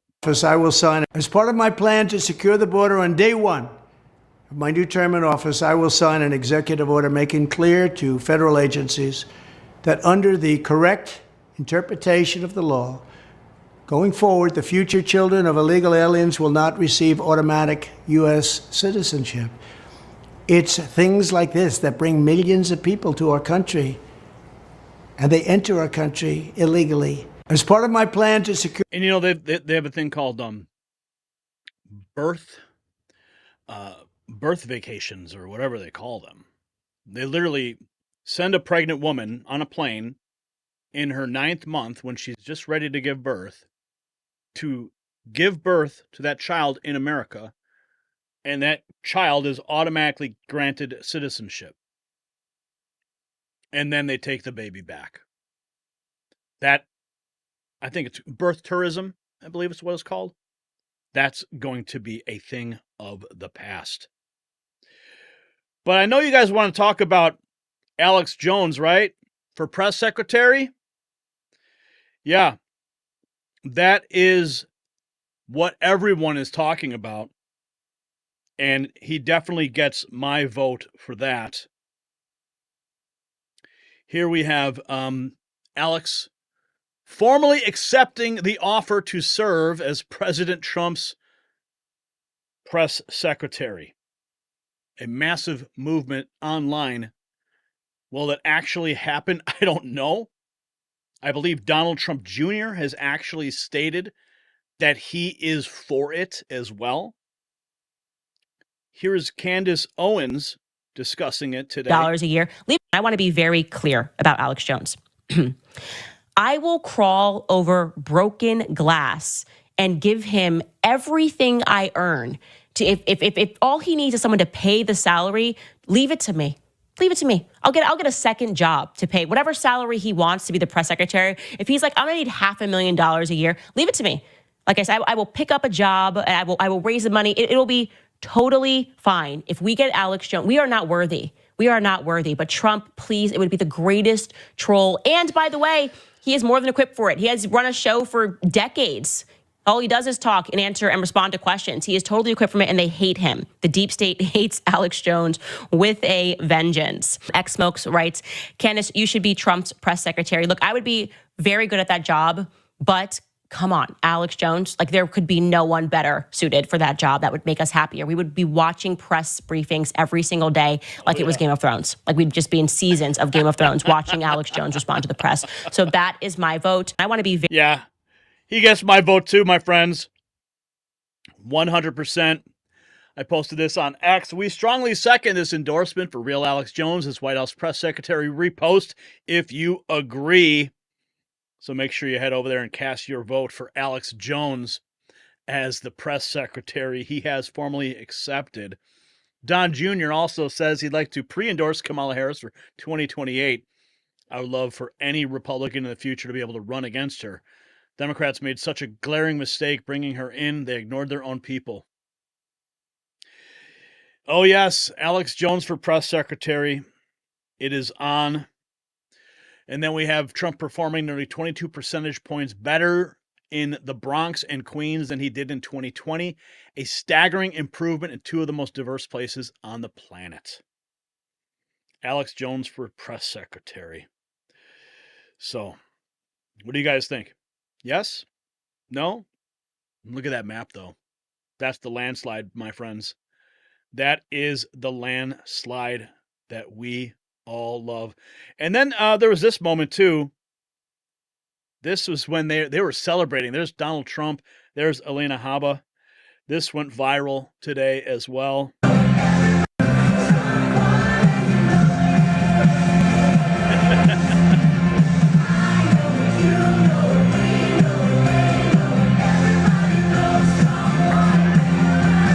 Yes, they are having a great time celebrating all this great news. Look at all these. These are the headlines all across the country. Trump storms back. Historic comeback. Return to the White House. A second term. A historic win. Stunning rout. Trump basks in victory. Voters choose Trump. Trump wins second term. Trumped. Oh, yes. The headlines all across the country, all across the world, 4 more years. And it is beautiful to witness. God bless America. God bless President Trump. God bless Alex Jones. Oh, and we have this. How can I forget? We have the news coming out that Special Counsel Jack Smith is in talks with senior leadership at the Justice Department, evaluating ways he can end his prosecutions of President-elect Donald Trump. And we have RFK. You know, he's going to be right there at the forefront. Not sure where he's going to be appointed. I'd love to see him at the head of the CDC or Health and Human Services. But this is he had this to say. It's really interesting about food and what they're putting in your food. There's going to be a lot of changes coming, friends. We're going to have a lot healthier America because RFK is going to be making sure of it. Let's listen to this for a moment together. This is what most Americans innocently put into their bodies these days, and most alarmingly, into the bodies of their children. And it's no coincidence that Americans die earlier than Canadians or Germans or Italians or Japanese or Koreans or Australians or most any other comparable country. And it wasn't always that way. Until the early 1990s, our life expectancy was the same or better than other developed countries. Then suddenly, more and more Americans began suffering from chronic diseases, from obesity, cancer, diabetes, kidney disease, Alzheimer's, heart disease, and all kinds of autoimmune diseases. Our maternal mortality rate soared to the highest of any developed country on earth. Same with infant mortality.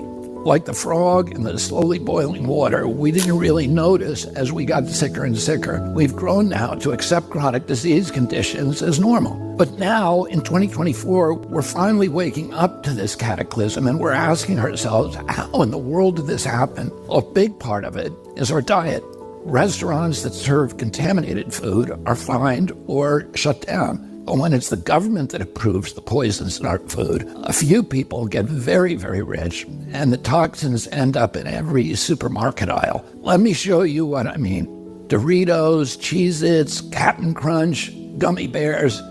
Everyone knows that these are junk foods, so maybe you wouldn't be too surprised to see that the ingredients include a lot of poisons, including a harmful yellow dye called tatrazine, or yellow dye number 5. What you may not know is that this dye was originally made out of the sludge that's left over when you turn coal into coke for blast furnaces.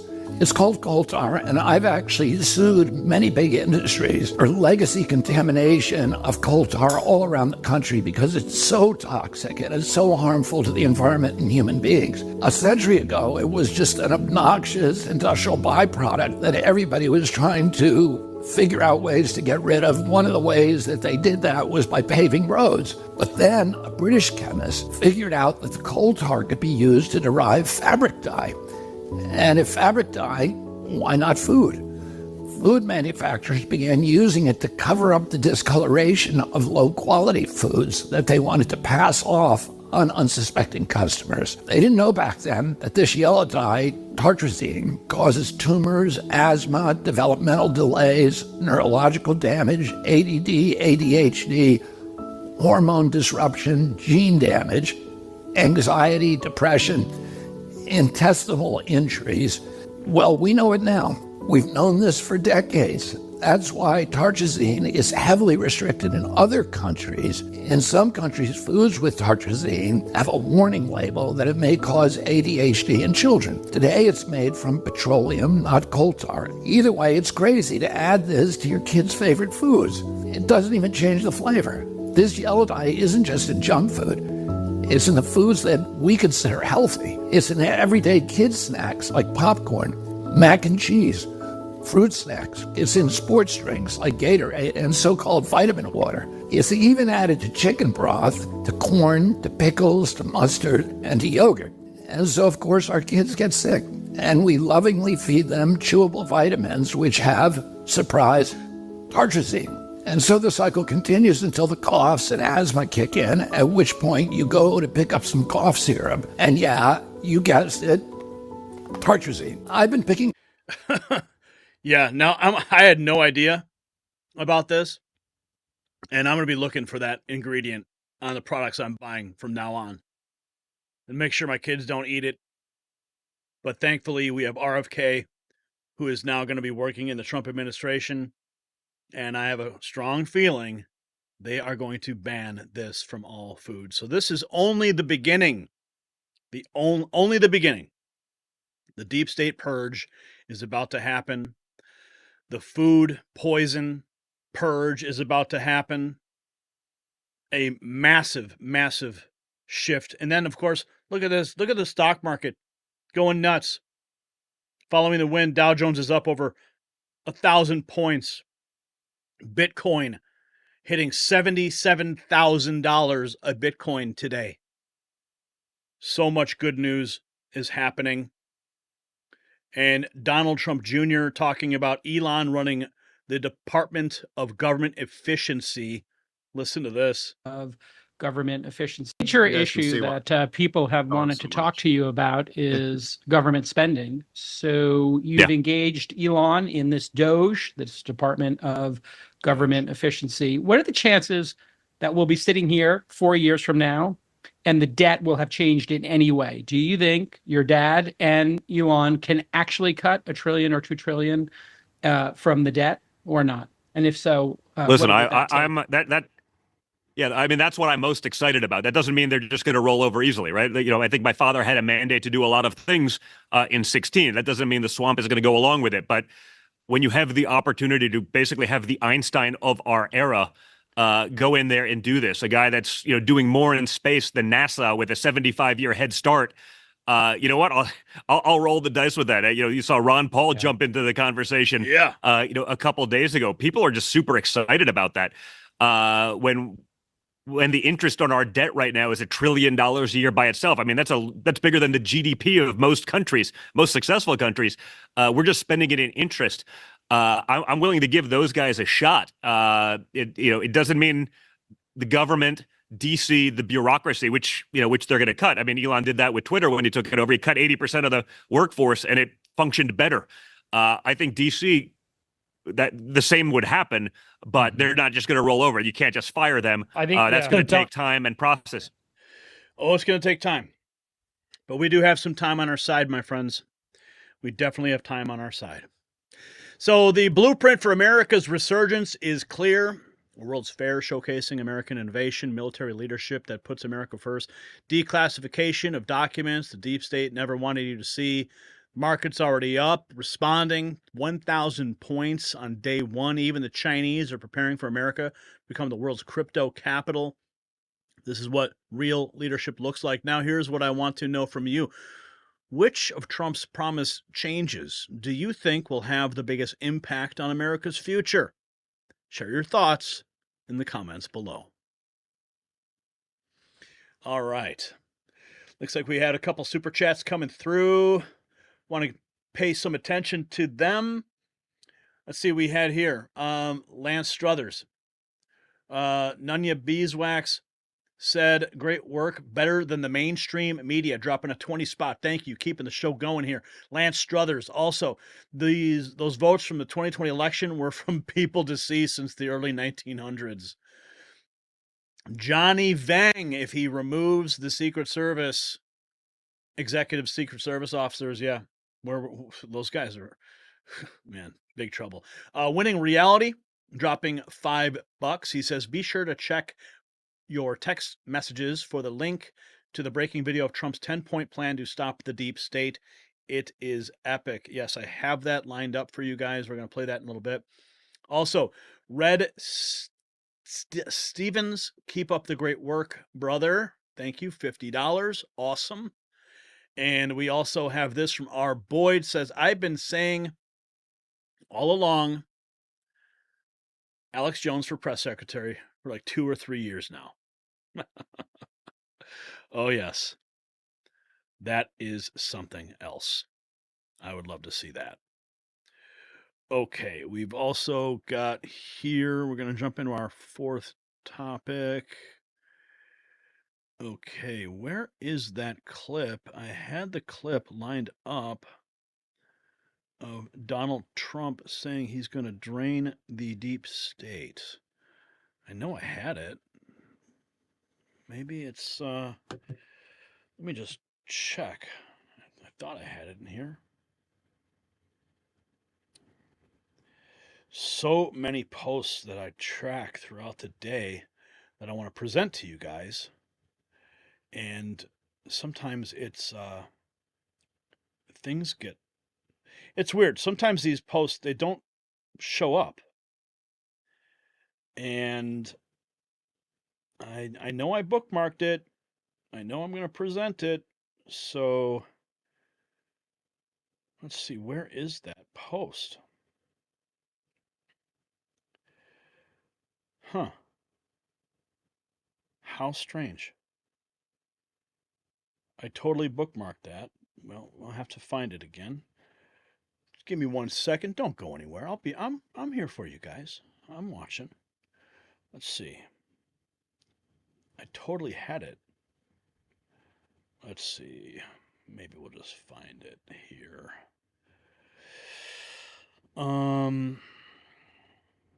Okay, I guess we have the Laura Loomer version. We'll play that and we'll add it to our next piece. Unless it was in, unless I added it to the wrong one, which is possible. Let me just check real quick here because I know I bookmarked it for you guys because it's huge news. Let me just double check some of these points. You're watching the sausage get made here, folks. Maybe I put it in the fifth topic. I don't think I did.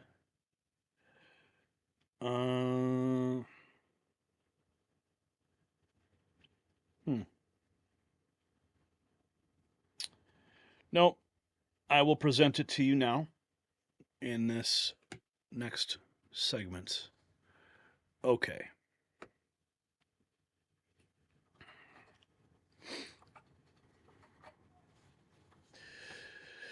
My friends, the global response to Trump's victory is nothing short of seismic.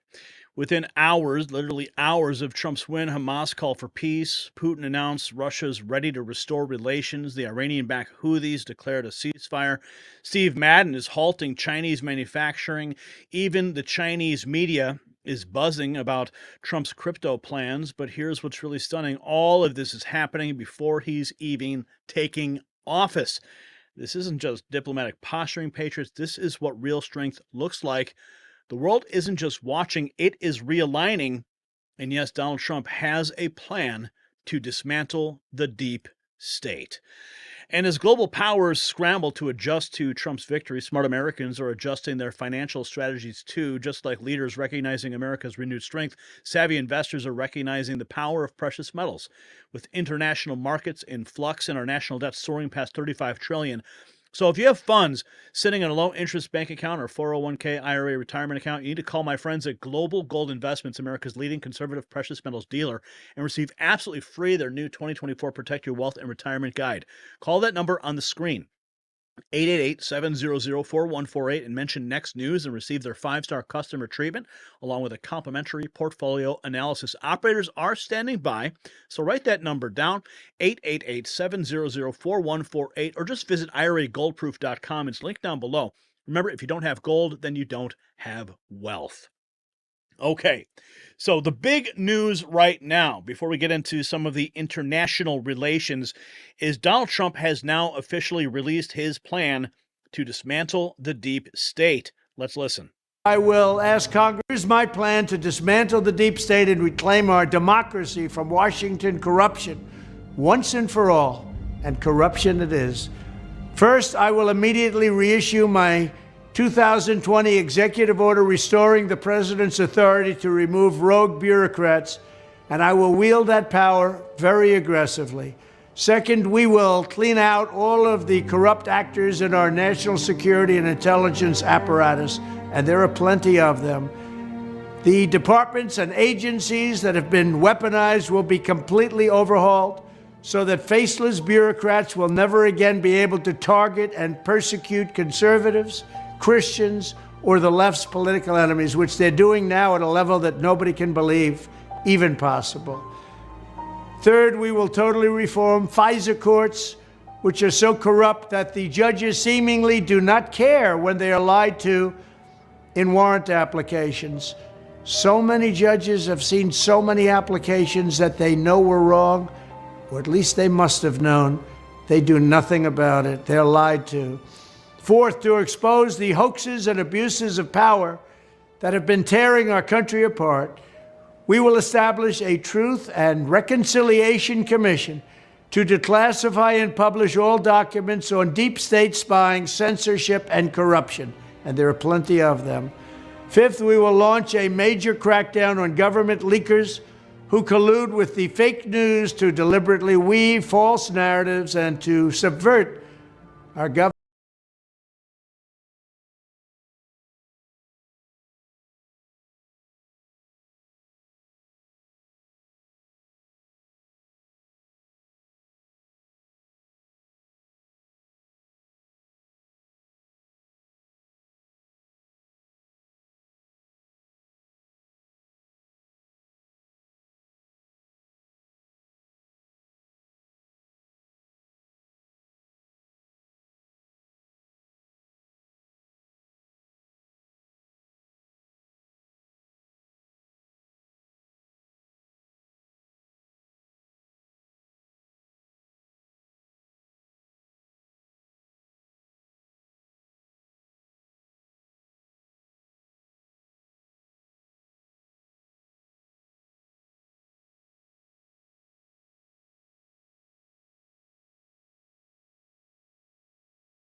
Is trembling. Now we're learning that with potential Trump tariffs on the horizon, Taiwan says it will help its companies relocate production out of China. Yes, it is coming. We have this reaction. A former White House staffer says Kamala Harris' actions following her loss last night to Donald Trump was classless and reveals that she's a sore loser. Her name is Barbara Heinbach. Listen to what she has to say. All of Hollywood. And let's cross now to Barbara Heinbach, former Democrat White House staffer, joining us live from Brisbane. Barbara, do you feel any disappointment that Kamala Harris hasn't been able to become the first woman of colour and first woman to be elected to the presidency? I am so disappointed and really insulted. I'm a Howard alum, and that she didn't have the decency to walk out and say something to her to her university, make a comment to the United States. Things were not looking well for her. It wasn't completely over, but short of a miracle, we knew which way this was going. And that she didn't have some grace. I mean, it shows us how classless she actually is, a sore loser. And even though it's painful for her, for the Democrats, I think America might be relieved at recognizing and realizing they don't have to put up with this any longer. And if this is what they were walking into, maybe it's better that it gets, cut at the nip right now. Well, she's such a poor candidate, Barbara. She's such a poor candidate. Of course, she was a surprise pick for vice president as the running mate for Joe Biden, but he said he was going to pick a woman of colour, and she got the gig. She's never won an election of any substance. This would have been the first one if she didn't get a vote when she contested the primaries. Why do you think she's failed? What was the biggest mistake of the Democrat campaign? The biggest mistake was her not selecting Shapiro. I mean, she had an ace in the hole, and she didn't take that. Shapiro is so well respected, liked. He's doing an incredible job in Pennsylvania. And the reason she didn't take it is another part of that personality that, eked through. She is so completely insecure that she could not have someone that bright around her to upstage her and outshine her. And so this is why she didn't select him, I'm pretty sure. She made a lot of mistakes by bringing on all of Hollywood and Beyonce and all of these people. But they always do that. Beyonce wasn't very happy. They always do that. Beyonce wasn't happy. Yeah, it's pathetic. Now you know the Democrats. You're connected to them. You've worked in the White House for Democrat presidents. So tell us what they're going to go through. I want to make a point here. She says she didn't want Shapiro as VP because he would outshine her. No, I think we really know why. She did not want to upset the Hamas wing of her party, right? Anyway, let's continue. In coming days, they may lose the House and the Senate as well. They may have gone backwards in the House and lose the Senate. A very, very dark day for the Democrats. Do you expect them to learn? Do you expect serious recriminations? One of the things I noticed is that, or I really believe is going to happen, is that, we have to remember that Obama and Michelle did not come out to endorse her for about more than a week, about 10 days after all of the other elite Democrats did, Nancy Pelosi, Chuck Schumer, all of the others. But they didn't come out. And Obama really wanted to have a proper, go through the process of the primary and everything, let the Democratic National Committee choose and select who they really wanted for a candidate. Obama has been telling people all along, before she became vice president, not to do this and not to jump to that. Willie Brown as well, who had been the mayor of San Francisco, said give her a position somewhere, but not VP. Not VP. People closer to her knew what was, coming on. And so they didn't listen to that. The Congress, I don't know which way it's going to go, but I think that if we have a couple more Republicans in the Senate to carry us through these next 4 years, but I think it's going to be easier for Trump than it was, back in 2016. It could, but he also has to make sure he doesn't put, or that the Republicans, the establishment, the rhinos don't put any roadblocks in his path. Because the establishment's going to fight back, the deep state's going to fight back. They're going to try to put all these roadblocks in place. And we're hearing whispers that it's already beginning to happen. And then we have this beautiful headline, Hamas calling for immediate end to war after the Trump election win. And, of course, you have this gaslighting directly from the White House, the Karine Jean-Pierre saying that Biden is leaving behind the strongest economy. Also assured him that he would. Hi, good afternoon, everyone. Good afternoon. Good to welcome back to some of you out there who are on the trail. Good to see you all. Oh, no. I want to see Alex Jones walk out there. That's what I want to see. Okay, sorry. Okay, as you just heard from the president, President Biden, he spoke with President-elect Trump to congratulate him on his victory. He also assured him that he would direct his entire administration to work with his team to ensure a peaceful and orderly transition of power. That is what the American people deserve. He also spoke with the vice president to congratulate her on a historic, inspiring campaign. And for some people, this A historic loss. That's what she means. It's so funny when I see her walk out there and she starts spouting this stuff. You know that there's very different conversations happening in those back rooms. Very different. This is all just, window dressing, because that's all she's been providing this White House is just cover. election is a time of victory, and others, it's a time of loss. To state the obvious, Tuesday's night's results were not our team's desired outcome. There's going to be a lot of post-mortem analysis of what happened in the coming days, in the coming weeks, even in the coming months. And so I'm going to leave those. Look. We all know what happened. You guys forced Biden out. You picked a horrible candidate to run.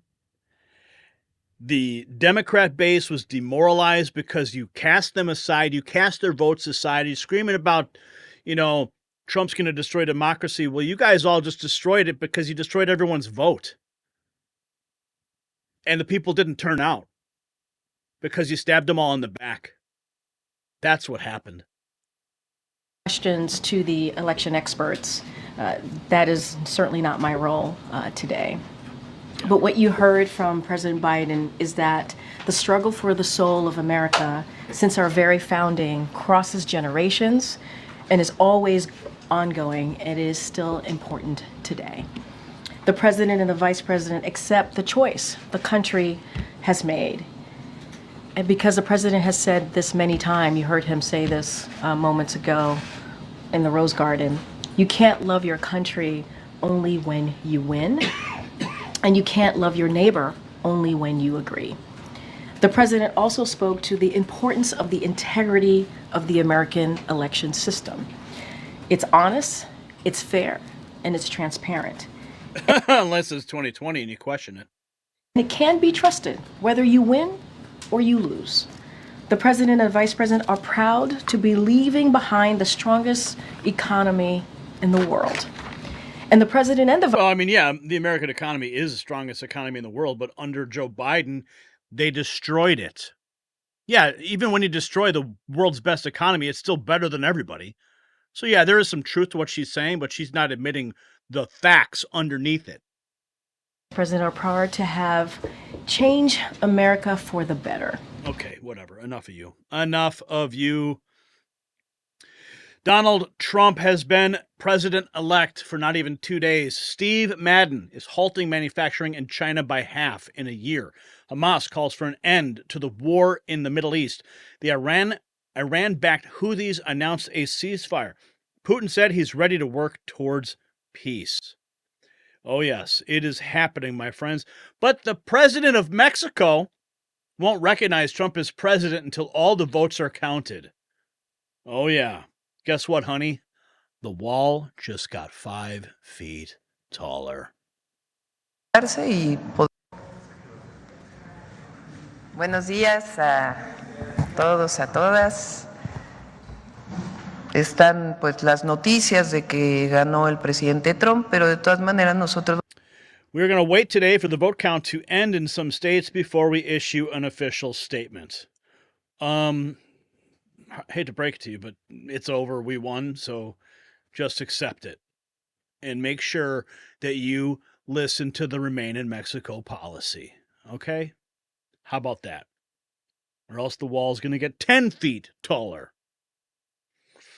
And we've got this. Chinese media is reporting on Donald Trump's plan to make the U.S. the world's crypto capital and establish a strategic Bitcoin reserve. This is coming out of China. A strategic Bitcoin reserve? Where's Bitcoin right now? Last I checked, it was at Like it hit 77,000 today, which is an all-time high. I'm going to say, now people have been saying that Bitcoin is going to hit, a million or something at some point. But right now, as of this report, it is $76,136.74. That is where Bitcoin is. And as of today, it hit a high of $77,000. And it is only going to keep going up if news like this continues. We also have this information. The U.S. Defense Secretary Lloyd Austin has sent out a memo to troops where he said the American military was committed to an orderly transition to the Trump administration, adding the military would not get involved in politics and was ready to carry out all lawful orders. Well, you got a new commander-in-chief, buddy. Donald Trump Jr. celebrating that Hamas headline from Newsweek, saying it took about 12 hours after my father's election win for Hamas to call for peace. Donald Trump isn't even president, and he's already getting it done. Spectacular. This from the Spectator Index. Putin says Russia is ready to restore relations with the United States. Russian President Vladimir Putin says Russia is not abandoning the U.S. dollar. Also, Shadow of Ezra. This is huge. Vladimir Putin declared the death of the New World Order just 2 days after the election results and a day after Elon Musk's cryptic Novus Ordo Seclorum tweet. Putin says the New World Order is a thing of the past. The moment of truth is approaching. Listen to this. It's a clash. To a certain extent, the moment of truth is coming. The previous world order is irreversibly becoming a thing of the past. One could say has become a thing of the past. And the shaping of the new world order is become the scene of uncompromising fight. Uncompromising, first and foremost, for the reason that it's not even the battle for power or geopolitical influence. It's a clash of the very principles that would be the foundation between the relation, for the relation of the countries at the next historical stage. And its outcome will define whether all of us jointly can build a world that would allow everyone to develop and to solve the outstanding contradictions based on mutual respect of cultures and civilization without coercion and use of force. Wow, that is huge. That coming from Vladimir Putin. And this from Bowtied Mara. Joe Biden is super sharp all of a sudden. Yeah, he's got a little spring in his step now. Him and Jill probably voted for Donald Trump, and they're glad that Kamala didn't win. That's not hyperbole. It's good to see you all, particularly good to see my granddaughter sitting in the front row here. Hi, Finn. How are you, honey? For over 200 years, America has carried on the greatest experiment in self-government in the history of the world. And that's not hyperbole, that's a fact. We're the people. The people vote and choose their own leaders, and they do it peacefully. And we're in a democracy. The will of the people always prevails. Yesterday, I spoke with President-elect Trump to congratulate him on his victory. And I assured him that I'd direct my entire administration to work with his team to ensure a peaceful and orderly transition. That's what the American people deserve. Yesterday, I also spoke with Vice President Harris. She's been a partner and a public servant. She ran an inspiring campaign, and everyone got to see something that I learned early on to respect so much, her character. She has a backbone like a ramrod. She has great character, true character. She gave her whole heart and effort, and she and her entire team should be proud of the campaign they ran. Yeah, he does sound a little clear, doesn't he? Yeah, he's probably getting a lot of rest. From what I hear, he's just eating ice cream and watching Netflix. Not doing very much. Isn't that weird? Like, he sounded really good there. And this was actually pretty cool. I saw this today. I wanted to share this with you. It's a little behind the scenes of Tucker Carlson's new series on the Tucker Carlson network. It's called Art of the Surge. Now, Tucker Carlson had unprecedented access to bring his cameras right into the inner sanctum of Trump's circle. And in this clip, you're going to see how Trump making his tweets, and as he's watching Kamala Harris at the Democrat National Convention. This is remarkable behind-the-scenes footage that you can only see at the Tucker Carlson network. So this was put out. This apparently must be some kind of teaser. And let's watch it. It's beautiful. Thank you. Thank you. Thank you. Thank you. Thank you. Thank you. Thank you. Thank you. Oh my God. Is she crazy? Thank you. Thank you all. Thank you so very much. Thank you, everyone. Thank you, everyone. Thank you. Oh, too many thank yous. It's about 20. There must be 35. Traveling from India to California with an unshakable dream to be the scientist. How many people are watching? Can we tell how many, Dan? How many people are watching? She's talking about how great San Francisco was before she destroyed it. A lot of talk about childhood. We've got to get to the border, inflation, and crime. Send these out. The things of which she complains. The things of which she complains. In many ways, Donald Trump is an unserious man. Oh. You hear that, folks? But the consequences. It's great, right? But the consequences. Ready? These prosecutions were all started by her and Biden against their political opponents. Me. Get that out right away. She paid and raised bail. She paid bail to get the violent rioters in Minnesota out of jail. Tim Walz let Minnesota burn. Kamala Harris bailed out the ones who lit the matches. Put it in there. Put it right in with the stuff, right? With that post, yeah. Yeah. But you could do it either that or separate. Say more lies. Lying about the Project 2025. Oh, lying against Project 25, which she knows, and so do all Democrats, that I have absolutely nothing to do with. Lying about. She says we all know that tremors.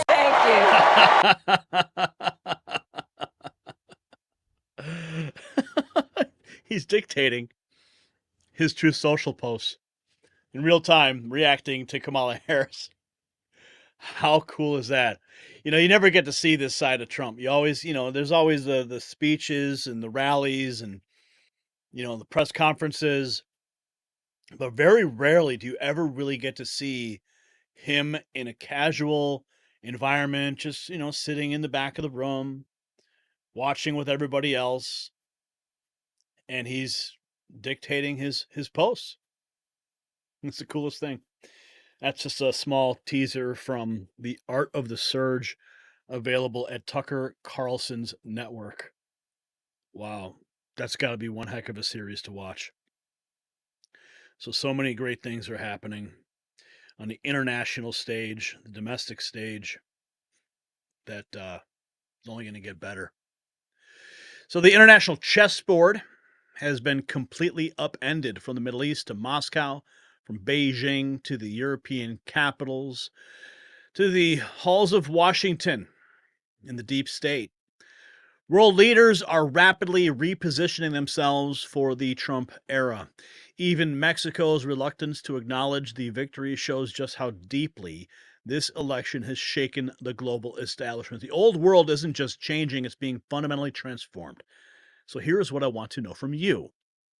Which international reaction, or even the deep state's reaction to Trump's victory, surprised you the most, and why? Share your insights in the comments below. All right, we have some super chats to get to, and I got a text message here from Mark Dice. My dear brother in arms, what did he have to say? He said, we were just sending text messages back and forth. He said, some fans of mine from the gym told me they were watching your election night live stream, and they were thrilled when I called in. I said, that's awesome. Gonna shout you out right now on my live stream after the segment. Now, if you missed that specific interaction when Mark Dice called in, I did clip it and I did post it on the YouTube channel, and I'll show you where you can find it on the channel.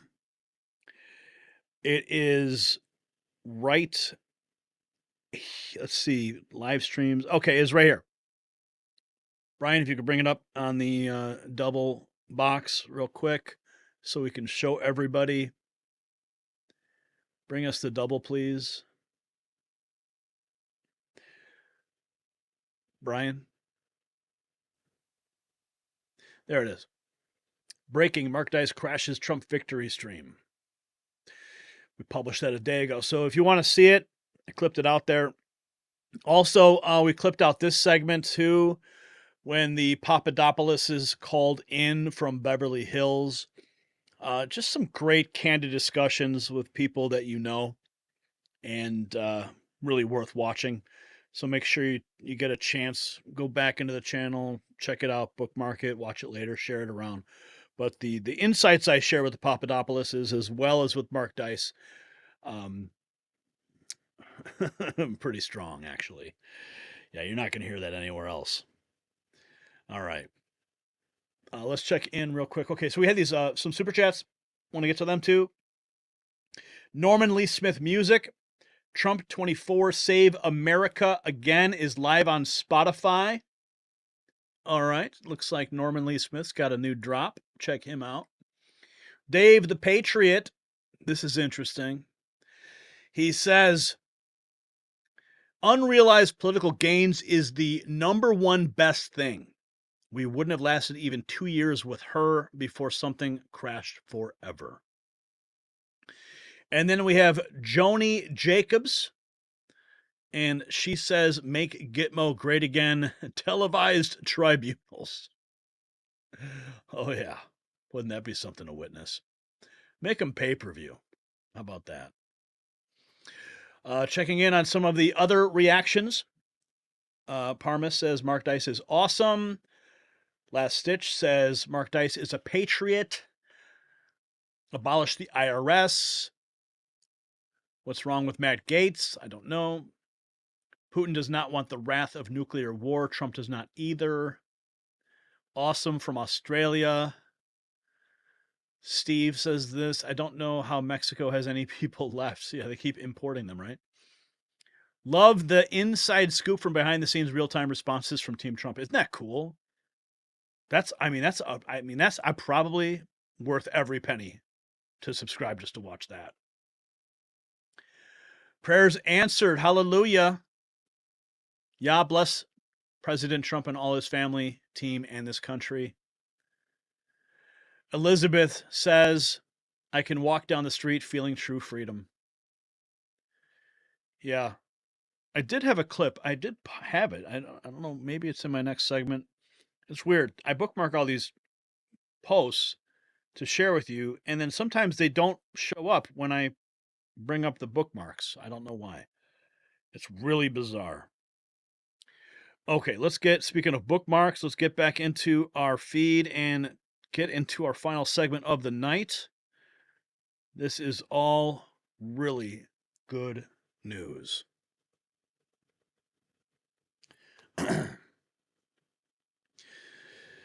Tonight, we're witnessing what can only be described as a complete meltdown of the legal establishment built to target Donald Trump. Jack Smith reportedly stepping down before Trump takes office. The New York case, Judge Merchan is suddenly reconsidering everything. But here's the real bombshell. Kash Patel just announced massive declassifications are coming from the Epstein list to the Diddy files. Meanwhile, New York Attorney General Letitia James claims that she has a contingency plan, but her nervous press conference tells a very different story. The house of cards is collapsing, patriots. And just as the legal walls against Trump are crumbling, aging doesn't have to be your verdict. Like these collapsing cases against Trump, the signs of aging can be reversed with the right approach. While Trump's victory is exposing the truth about our justice system, our premium collagen formula is reforming the truth about aging. It is not inevitable. Unlike typical supplements, this breakthrough combines 5 essential types of collagen proven to help reduce visible signs of aging. Visit healthwithgary.com now for 51% off, plus receive free VIP health coaching, a new anti-aging ebook, and a 60-day guarantee. Transform yourself today. We thank our sponsors for keeping this show going, and you guys sending in your super chats and your super stickers. Okay. My friend Kristen Megan posted this about 4 hours ago. She says, this, what you're about to see, this has backfired. More people realize the Federal Reserve is not federal at all. It is a private bank that has been devaluing our dollar for decades. And a reporter asked, if Trump asks you to leave, of Jay Powell, leave the Federal Reserve, this is what he said. Would you go? Hi, Victoria Guido with Politico. Some of the president-elect's advisors have suggested that you should resign. If he asked you to leave, would you go? No. Can you follow up on, do you think that legally you're not required to leave? No. Hi, Victoria Wow. Guido with Politico. Absolutely defiant. The Federal Reserve chair saying he would not go if Trump asked him to leave. Oh, man, he should be the first one to go. And they should put Ron Paul at the head. That's what I think they should do. We're learning this. Jack Smith is to step down prior to Trump assuming office. Oh, Jack Smith, the party's over, buddy. Office. Well, we have some news about special counsel Jack Smith, this man right here. Donald Trump said recently that he would fire Jack Smith, quote, within 2 seconds of taking office. Well, we found out that he may not have that opportunity. The reason is that the Department of Justice, where Jack Smith works, cannot prosecute a sitting president. Fox News is told that Jack Smith will be gone from his post as special counsel, meaning the cases will be gone before Trump takes the oath of office at noon on January 20th. This is the documents case, though that was dropped already by Judge Eileen Cannon back over the summer, and it's on appeal, but also this case for Trump's alleged efforts to try to overturn the 2020 election. So given the fact DOJ policy says you cannot prosecute a sitting president, expect Jack Smith's cases to be done. The last case, and I'll end on this, is that Atlanta case that deals with the 2020 elections. That's a local Georgia case. We've seen over the last year how that has played out with Fonnie Willis, Nathan Wade. That has many problems, many different delays. So the bottom line for my story to all of you right now, Donald Trump's legal problems have essentially all gone away since he won last night. Harris. Man, the anguish that we all endured watching every single one of those cases, watching Trump walking into each of those courtrooms, getting his mugshot. But he knew. He knew it was all bogus. We all knew it was bogus. And now he has the ultimate revenge. He is walking back into Washington, D.C. as the President of the United States, and he is just wiping the slate clean because they don't have the power. But apparently Letitia James, she thinks she's got some contingency plans. We're going to get into that in a second. Let's take a look at what CNN's reporting. Yeah, they're all crying in their cry closets right now. But here, I'm told that his legal team is going to try to make sure that sentencing never happens. As we know, their usual strategy is always to just... This is about New York Judge Juan Merchan considering tossing the case. Sorry. I'm told that his legal team is going to try to make sure that sentencing never happens. As we know, their usual strategy is always to just try to get things delayed. But here, they're going to argue to the judge that the sentencing should never happen because now that Trump is president-elect, they will say that he is entitled to the same constitutional protections as a sitting president and should be protected from state actors, and in this case, state prosecutors. Now, the judge overseeing that case, Judge Juan Merchan, he's given himself a deadline of November 12th to decide if the conviction against Trump should be tossed. Based on the Supreme Court's recent ruling on immunity, if he tosses the conviction, there'll be no sentencing. But if that sentencing continues to go forward, this is the argument that the Trump team is going to make. I'm told that his legal... Oh, I love it. I love it. And here's RFK talking about his 2 days with Trump, talking about what's about to happen. Conventional people. A lot of people think that Trump is a conventional politician because the last time around he initially appointed a lot of very conventional people of kind of lobbyists, etc. Yeah. People don't remember almost his entire cabinet was gone within 2 years. Yes. As he learned to govern, and he wants to do, he will do what he wants to do. And I spent 2 days with him recently, and he was saying things that were kind of shocking to me. He was saying things like that, the kind of change, the level of change that he wants to make in our government, I think is going to be unprecedented. And shocking to you in a good way?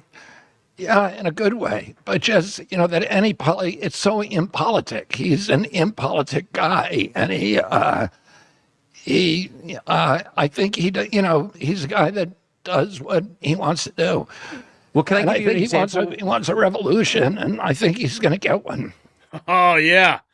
He's walking back into D.C., and he is wielding the sword of truth.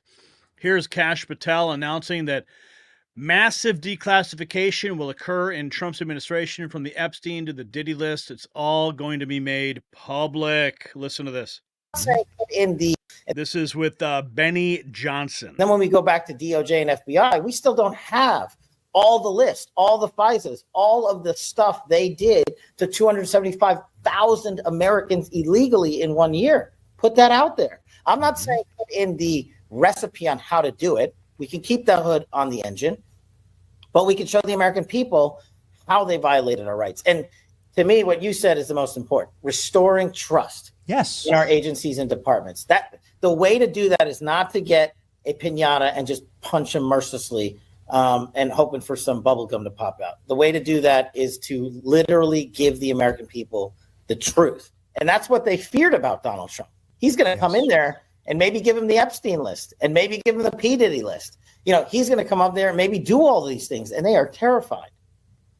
Yeah, I believe that's part of the reason why Jimmy Kimmel was crying last night on his program.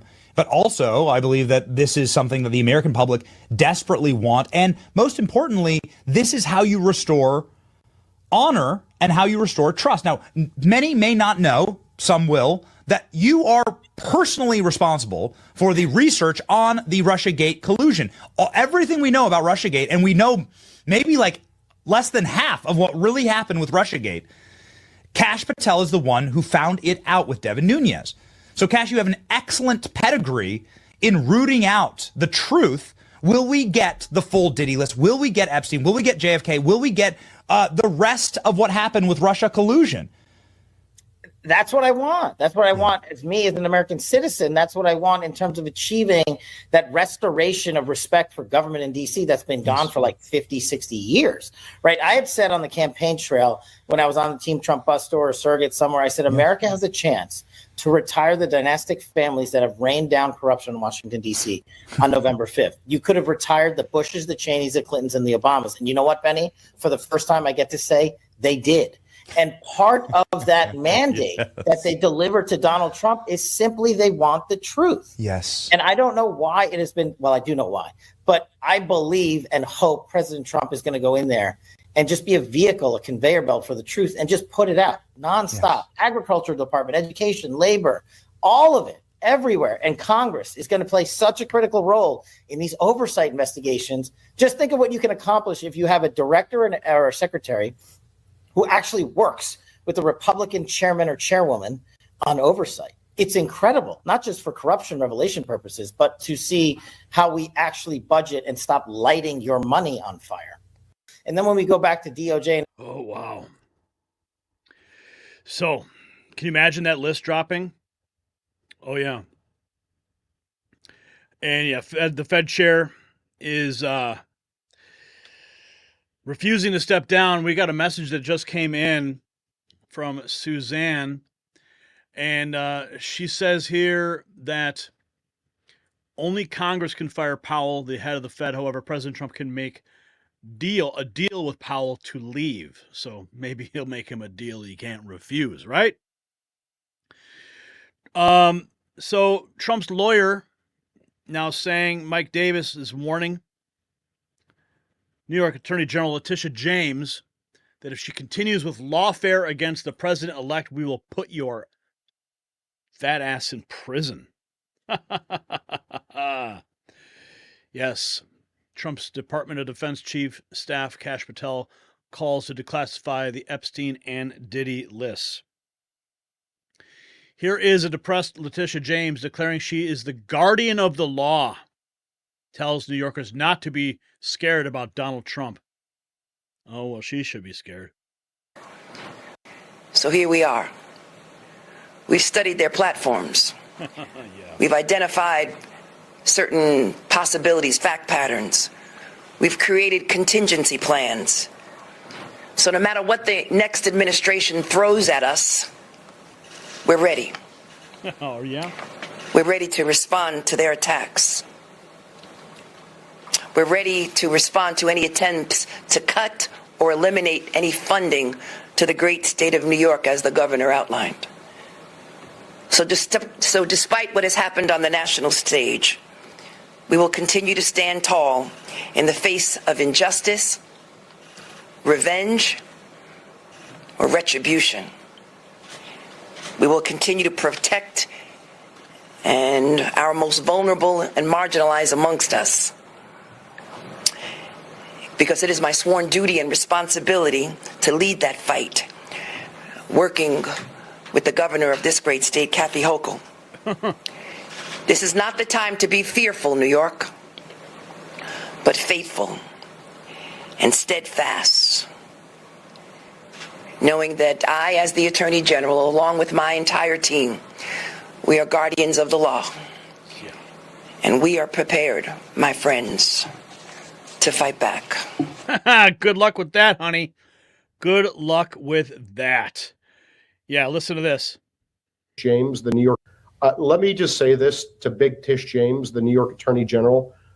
I dare you. I dare you to try to continue your lawfare against President Trump in his second term. Because listen here, sweetheart, we're not messing around this time.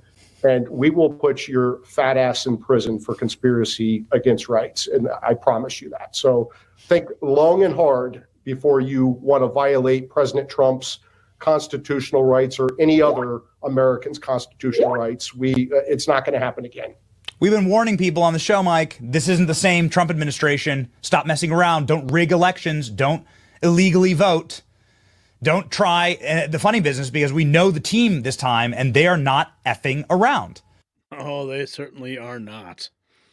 Well, Letitia James, she certainly thinks she can. Here's more. The president-elect Donald Trump. And lastly, I congratulate the president-elect Donald Trump. And if possible, we will work with his administration. Why you try to prosecute? But we will not compromise our values or our integrity or our principles. We did not expect this result, but we are prepared to respond to this result. And my office has been preparing for several months, because we've been here before. We faced this challenge before, and we used the rule of law to fight back. Good luck, honey. And we are prepared to fight back once again. Yeah. Well, now you're going to be fighting a sitting president who has a mandate from the American people. Good luck with that. So the legal fortress built to stop Trump isn't just cracking, it's imploding. From Jack Smith's retreat to Jerome Powell's desperate stand at the Fed, we're watching the systematic dismantling of what Trump calls the weaponization of law enforcement, and with Kash Patel promising unprecedented declassifications. The truth about everything from Epstein to election interference is about to see daylight. Here's what I need to know from you, though. Which deep state secrets do you think will shock Americans the most when they're finally revealed? Share your predictions in the comments below. All right. I want to thank Suzanne for her super chat and bringing that to my attention, I was able to insert that into the segment at the right time. That's another really important way that's why these super chats are so important, because like as you can see, it's really hard to get to all the chat messages because they're just rolling so fast. And if you need me to see something right away, you send in that super chat. So Suzanne, kudos to you for bringing that to my attention so I could share that fact with everybody. Also, we have Joni Jacobs, who says, keep praying. Keep praying. Do not get complacent in your spiritual journey. That's right. Pray with all of your heart. Pray for this country. Pray for this president. Pray for Kamala Harris. Pray for Joe Biden.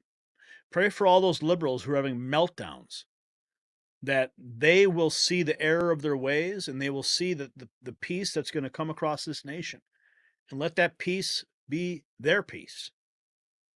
Because at the end of the day, we are all Americans and we need to bring this country together.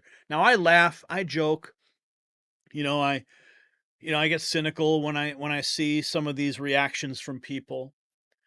And it's only because, I've been so hardened over these last 4 years, watching the attacks, watching the lawfare, and it's grating on my soul and my brain. I'd never seen this level of attack in my 20 plus years of watching, tracking, covering, protesting politics. Never. I thought that COVID was bad, having to deal with that medical tyranny that came down upon all of us. But those are things that we had known would eventually occur. When I was working with William Lewis and we were making those documentaries, we knew. Go track it down, find it. Enemy of the State, Camp FEMA Part 2. You should be able to watch it on YouTube. I think it's still available on YouTube. Look it up and you watch. We made that film years before the pandemic, but it played out almost exactly as we had called it in that film. And then to see it actually unfolding in real time was just mental anguish and trying to repel against it. The masking and the mandates and all the things we had to deal with in the censorship. But we made it through. And just like we made it through these last 4 years, watching the lawfare and the attacks, we're out on the other side. Like seeing some of these comments, people saying that they can feel freedom. They can walk freer now. That's because we've won. But the battle's not over. It is not over at all. There will be more attacks. Mark my words, they're going to probably have, some lunatic in Congress is going to create articles of impeachment the first second they can. I just hope that they don't. I hope that they just back off and let this man lead and give him a chance. Because the American people have spoken. The popular vote and the electoral college, they have spoken. The American people have delivered a mandate to President Trump. And for the Democrats and those people, the neocons, the rhinos, for them to go against that mandate would just only further alienate them from the American people. And it would just be the end of their careers. So let's just pray that this country can heal, get back on track, and that the hardened hearts that have been, hardened against Trump are softened when they see the peace that comes across this land. Even my own heart. Because I have to admit, like I said, I've been hardened by all these attacks, and I've become callous and cynical. That's not healthy. It's not healthy for anyone. So let's just pray that we can get through all these moments. And we can all celebrate once again at this World Fair that Donald Trump's planning, so we can celebrate America again. It's going to be a beautiful, beautiful moment. 250-year celebration of the United States. President Trump, the greatest president in American history. I'm going to say it right now. Yes, there have been great presidents, but none have ever endured the level of attacks that this man has. With absolutely no political background at all. Never holding a political office. Winning 2016. Boom.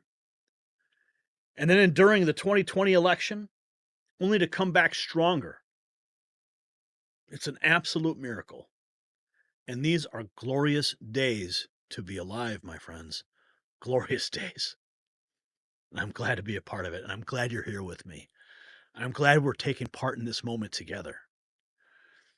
You and me, the rest of America, it's time to celebrate. But don't get complacent. All right? Let's take a look at some of the latest news that's coming across the wires right now. Oh, maybe we should play this again. Brian, bring up the double box, would you please? I really have to. I have to bring this up. Brian Coughlin, though, he's got a message here. A super chat, $4.99. Make a new department, Minister of Truth, headed by Gary Franchi. You know, Patrick Bet-David's father would love it. Oh, that's beautiful, man. That's beautiful. Oh yeah, Patrick Bet-David. When I met him at Mar-a-Lago, you know, maybe I should play that clip because it's good. I'm gonna play that clip because it touched me when he said that to me. And anyway, before I do though, I'm gonna play this clip.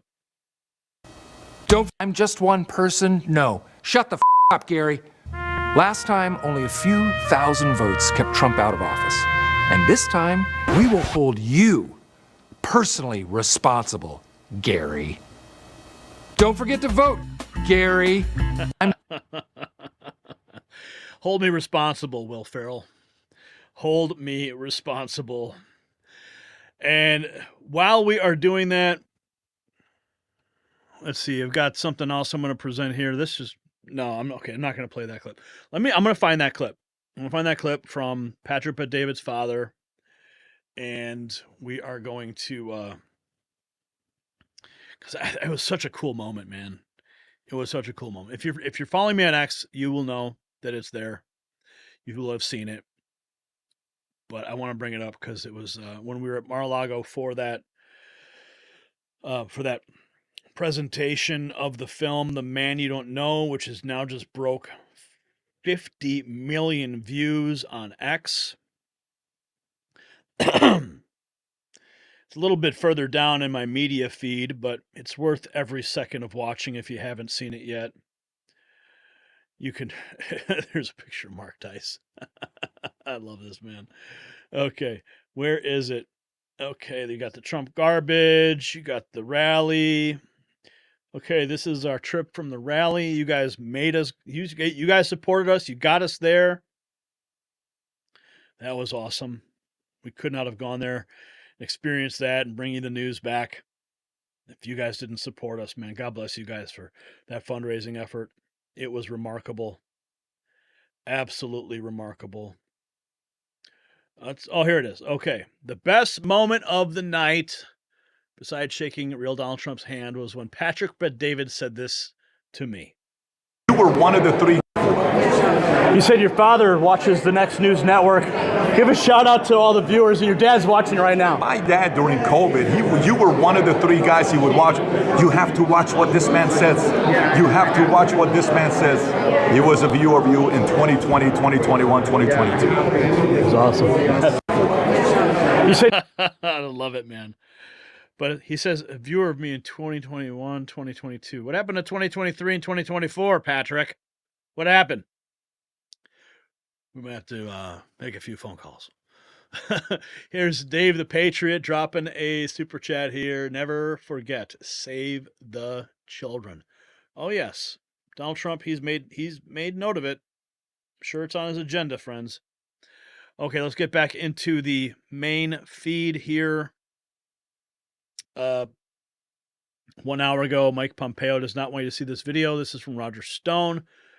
Mike Pompeo supported the Mar-a-Lago raid and Jack Smith's probe into the Trump phony documents case. Liberals are telling Trump supporters to do horrible things to themselves. I'm proud of the team behind Kamala HQ, Parker Butler. The crew revolutionized rapid response on social media, and they failed anyway. Let's see what else we got. CNN panelists 1 hour ago. TDS goes off the charts during a heated debate with Scott Jennings. Should we watch this together? Live there until, if you look at the arc of the Biden presidency, he was in really good shape until August of 2021. When Afghanistan happened, he went under 40, she went under 40, and they really lived there until the end of the presidency. He's still there. Why? I'll tell you why. Because he ran and told us that the adults were back in charge. And that was the opposite. Yeah, they of were that. because Donald Trump was a child. And you know what else? Yeah. And you know what else? He's a the fact that they wouldn't give these 13 service members' families the time of bullshit, day. Dude. Time of day. I'm sorry. I'm sorry, but Donald Trump hates veterans. He called them suckers and losers.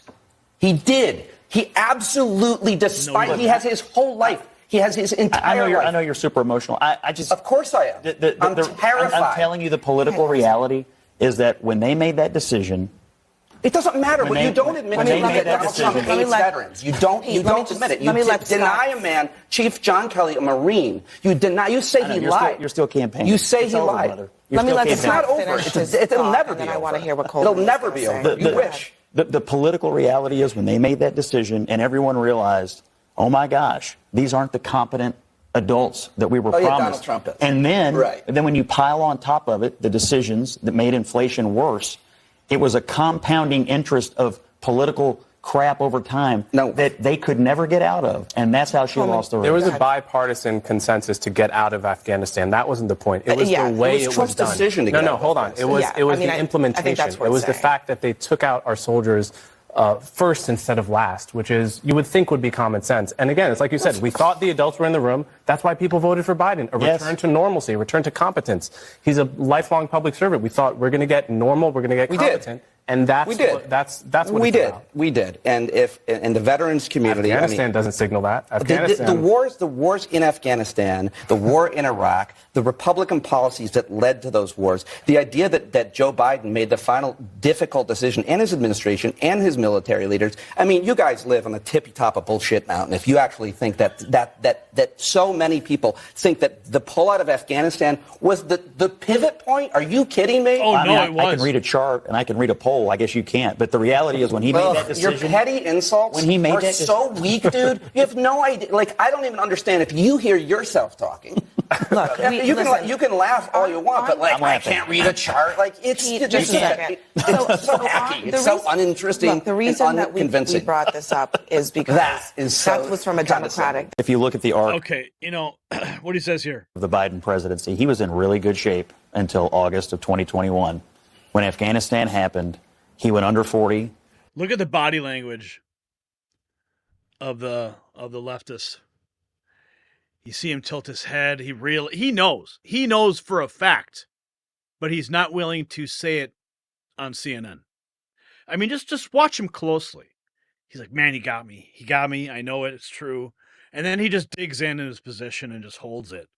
But everybody knows. I mean, I remember when that moment happened. We saw the video of the guys running on the runway, clinging onto that airplane, falling from the sky.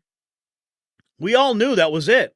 Like that was those videos that kept circulating on every single news channel was an undeniable disaster and an embarrassment for the United States and the Joe Biden administration. Now just watch watch his body language. As soon as he says it, he kind of recoils and he knows in his head. Watch his body language. You look at the arc of the Biden presidency, he was in really good shape until August of 2021. When Afghanistan happened, he went under 40, she went under 40, and they really lived there until the end of the presidency. He's still there. Why? I'll tell you why. Because you see that? He knew it. He was cringing. He knew the truth was hitting him in the face. And there was no escaping it. No escaping it all. Checking in on some other news. Let's see. Donald Trump's plan to dismantle the deep state. We covered that. An absolute thrashing the Democrats took. Stay vigilant, folks. These leftist criminals' standard of living is absolutely dependent on their corrupt activities. Absolute thrashing. Let's see. Grammy Award-winning singer Billie Eilish broke down in tears at her Nashville concert over Kamala Harris losing.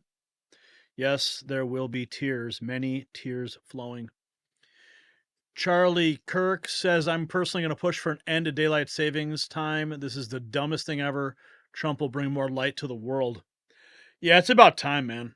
It's about time we get rid of that. I can't stand daylight savings time. I can't stand changing the clocks. It's so disruptive. Oh, here's another moment.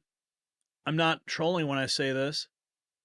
I think this moment radicalized a lot of people when Meg Thee Stallion got up there at a Kamala rally, started twerking, making that dumb noise. Every serious American was thinking to themselves, absolutely not.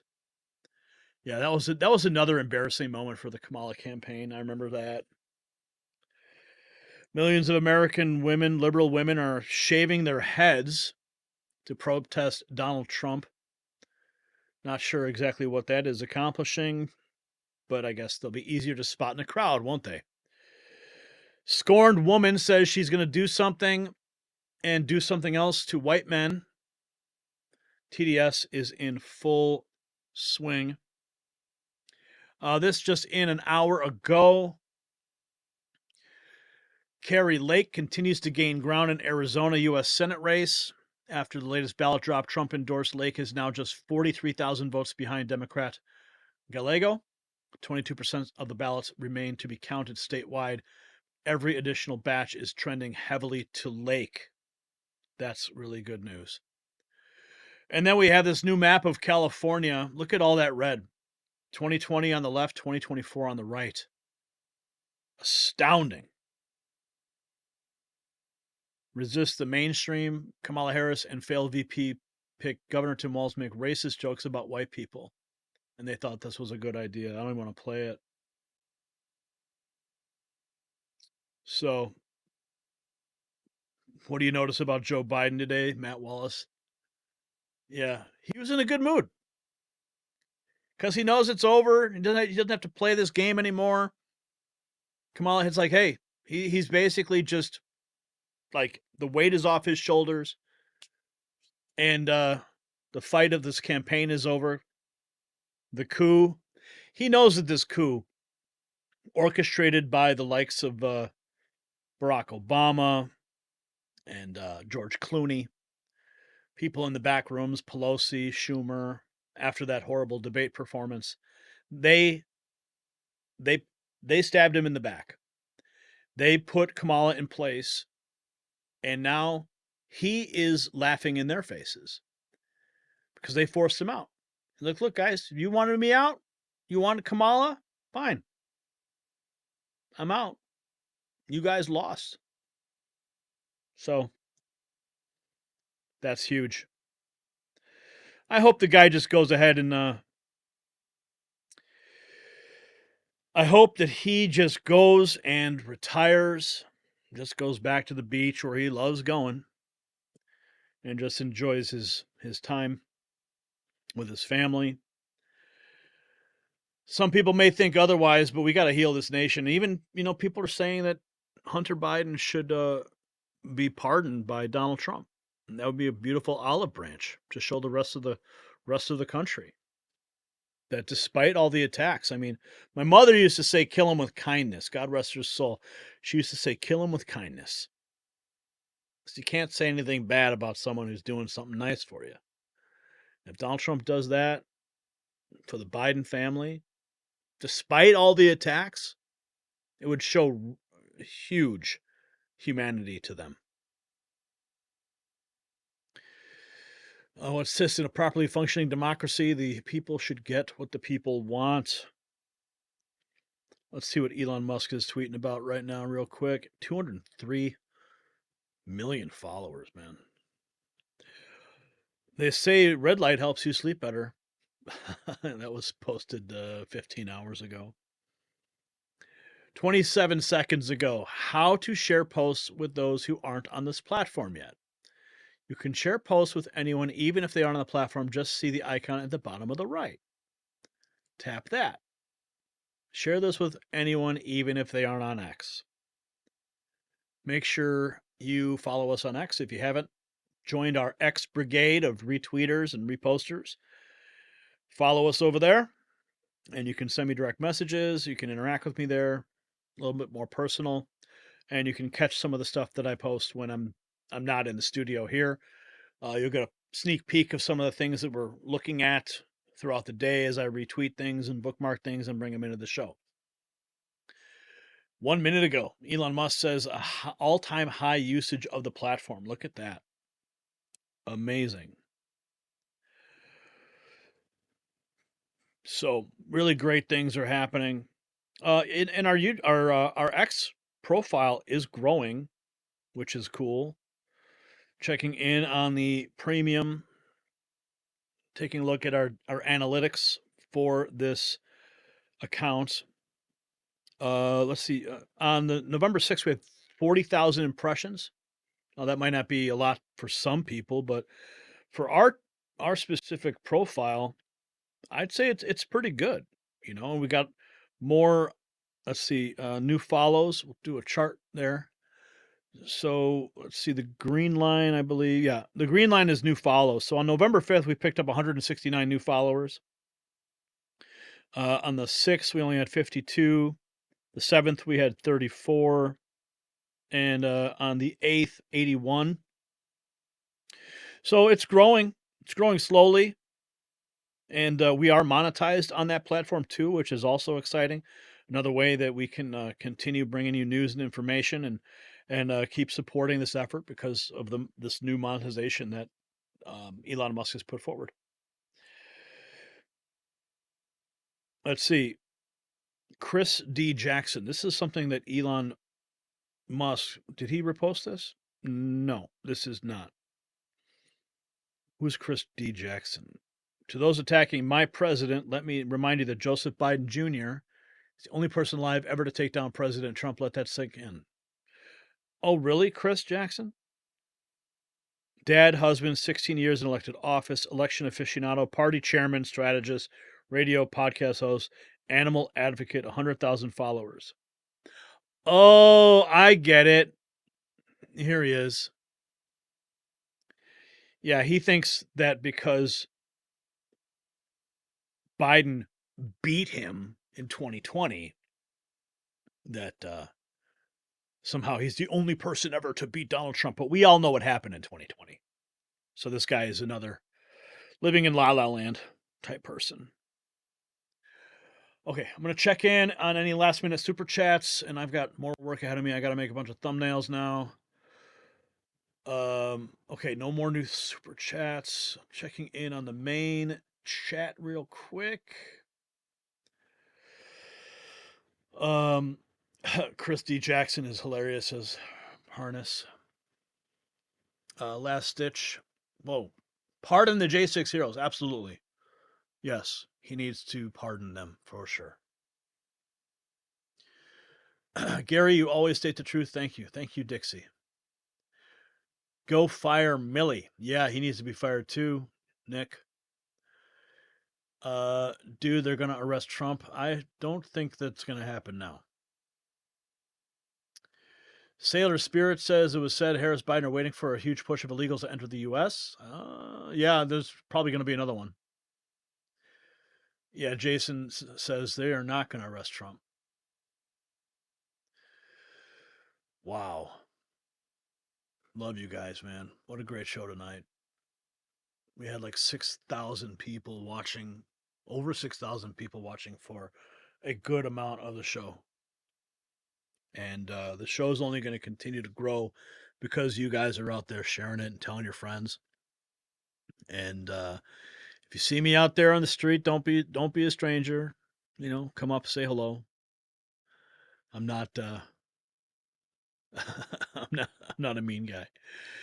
Candy says that Roger Stone said Trump has not taken pardoning Biden off the table. Well, does Biden have any crimes currently that would require pardoning? I'm not sure. Yeah, so keep telling your friends, folks. Keep telling your friends. Now, Patriots, what we witnessed tonight on the Raw feed is nothing short of historic. We've taken you inside the Democrat meltdown where governors are calling emergency sessions, and Harris's plagiarized concession speech perfectly captures their emptiness. We exposed the vote counting irregularities in Arizona and Michigan that the mainstream media won't touch. We've revealed Trump's blueprint for America's transformation, from the return of the World's Fair to the first female chief of staff in history to his plan to dismantle the deep state.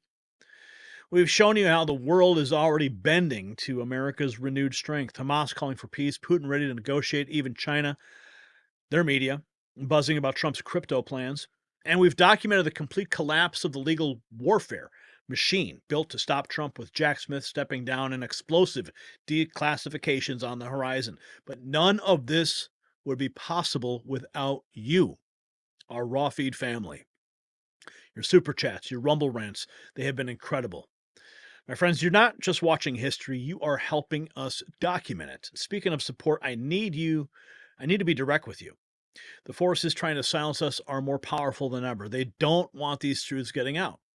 But that's why we need your help to keep the Raw Feed on the air. Visit the donation links in the description right now. Every dollar helps us fight back against the mainstream media's blackout. And for those asking about our new merch, yes, the limited edition swag at shop.nextnewsnetwork.com is flying off the shelves. You can find it linked in the description. Check it out for yourselves. Wear it proudly. Show the world you stand with real news, not fake news. So tomorrow on the Raw Feed, we'll continue bringing you the stories the mainstream media won't touch. The political landscape is shifting by the hour. And you can count on us to bring you the real news, the true developments, and the stories that matter to patriots like you.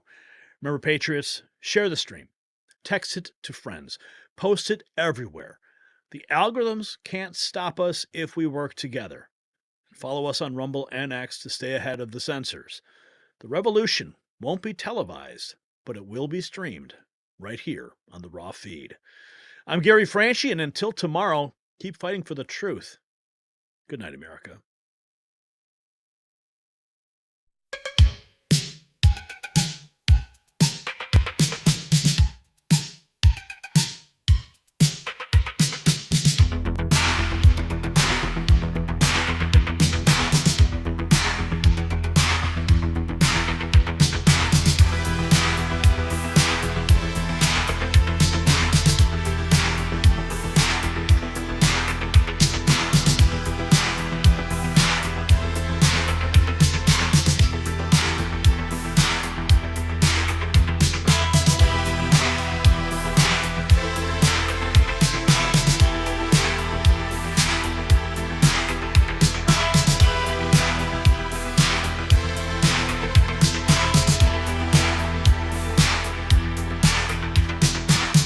Raw Feed, it's a place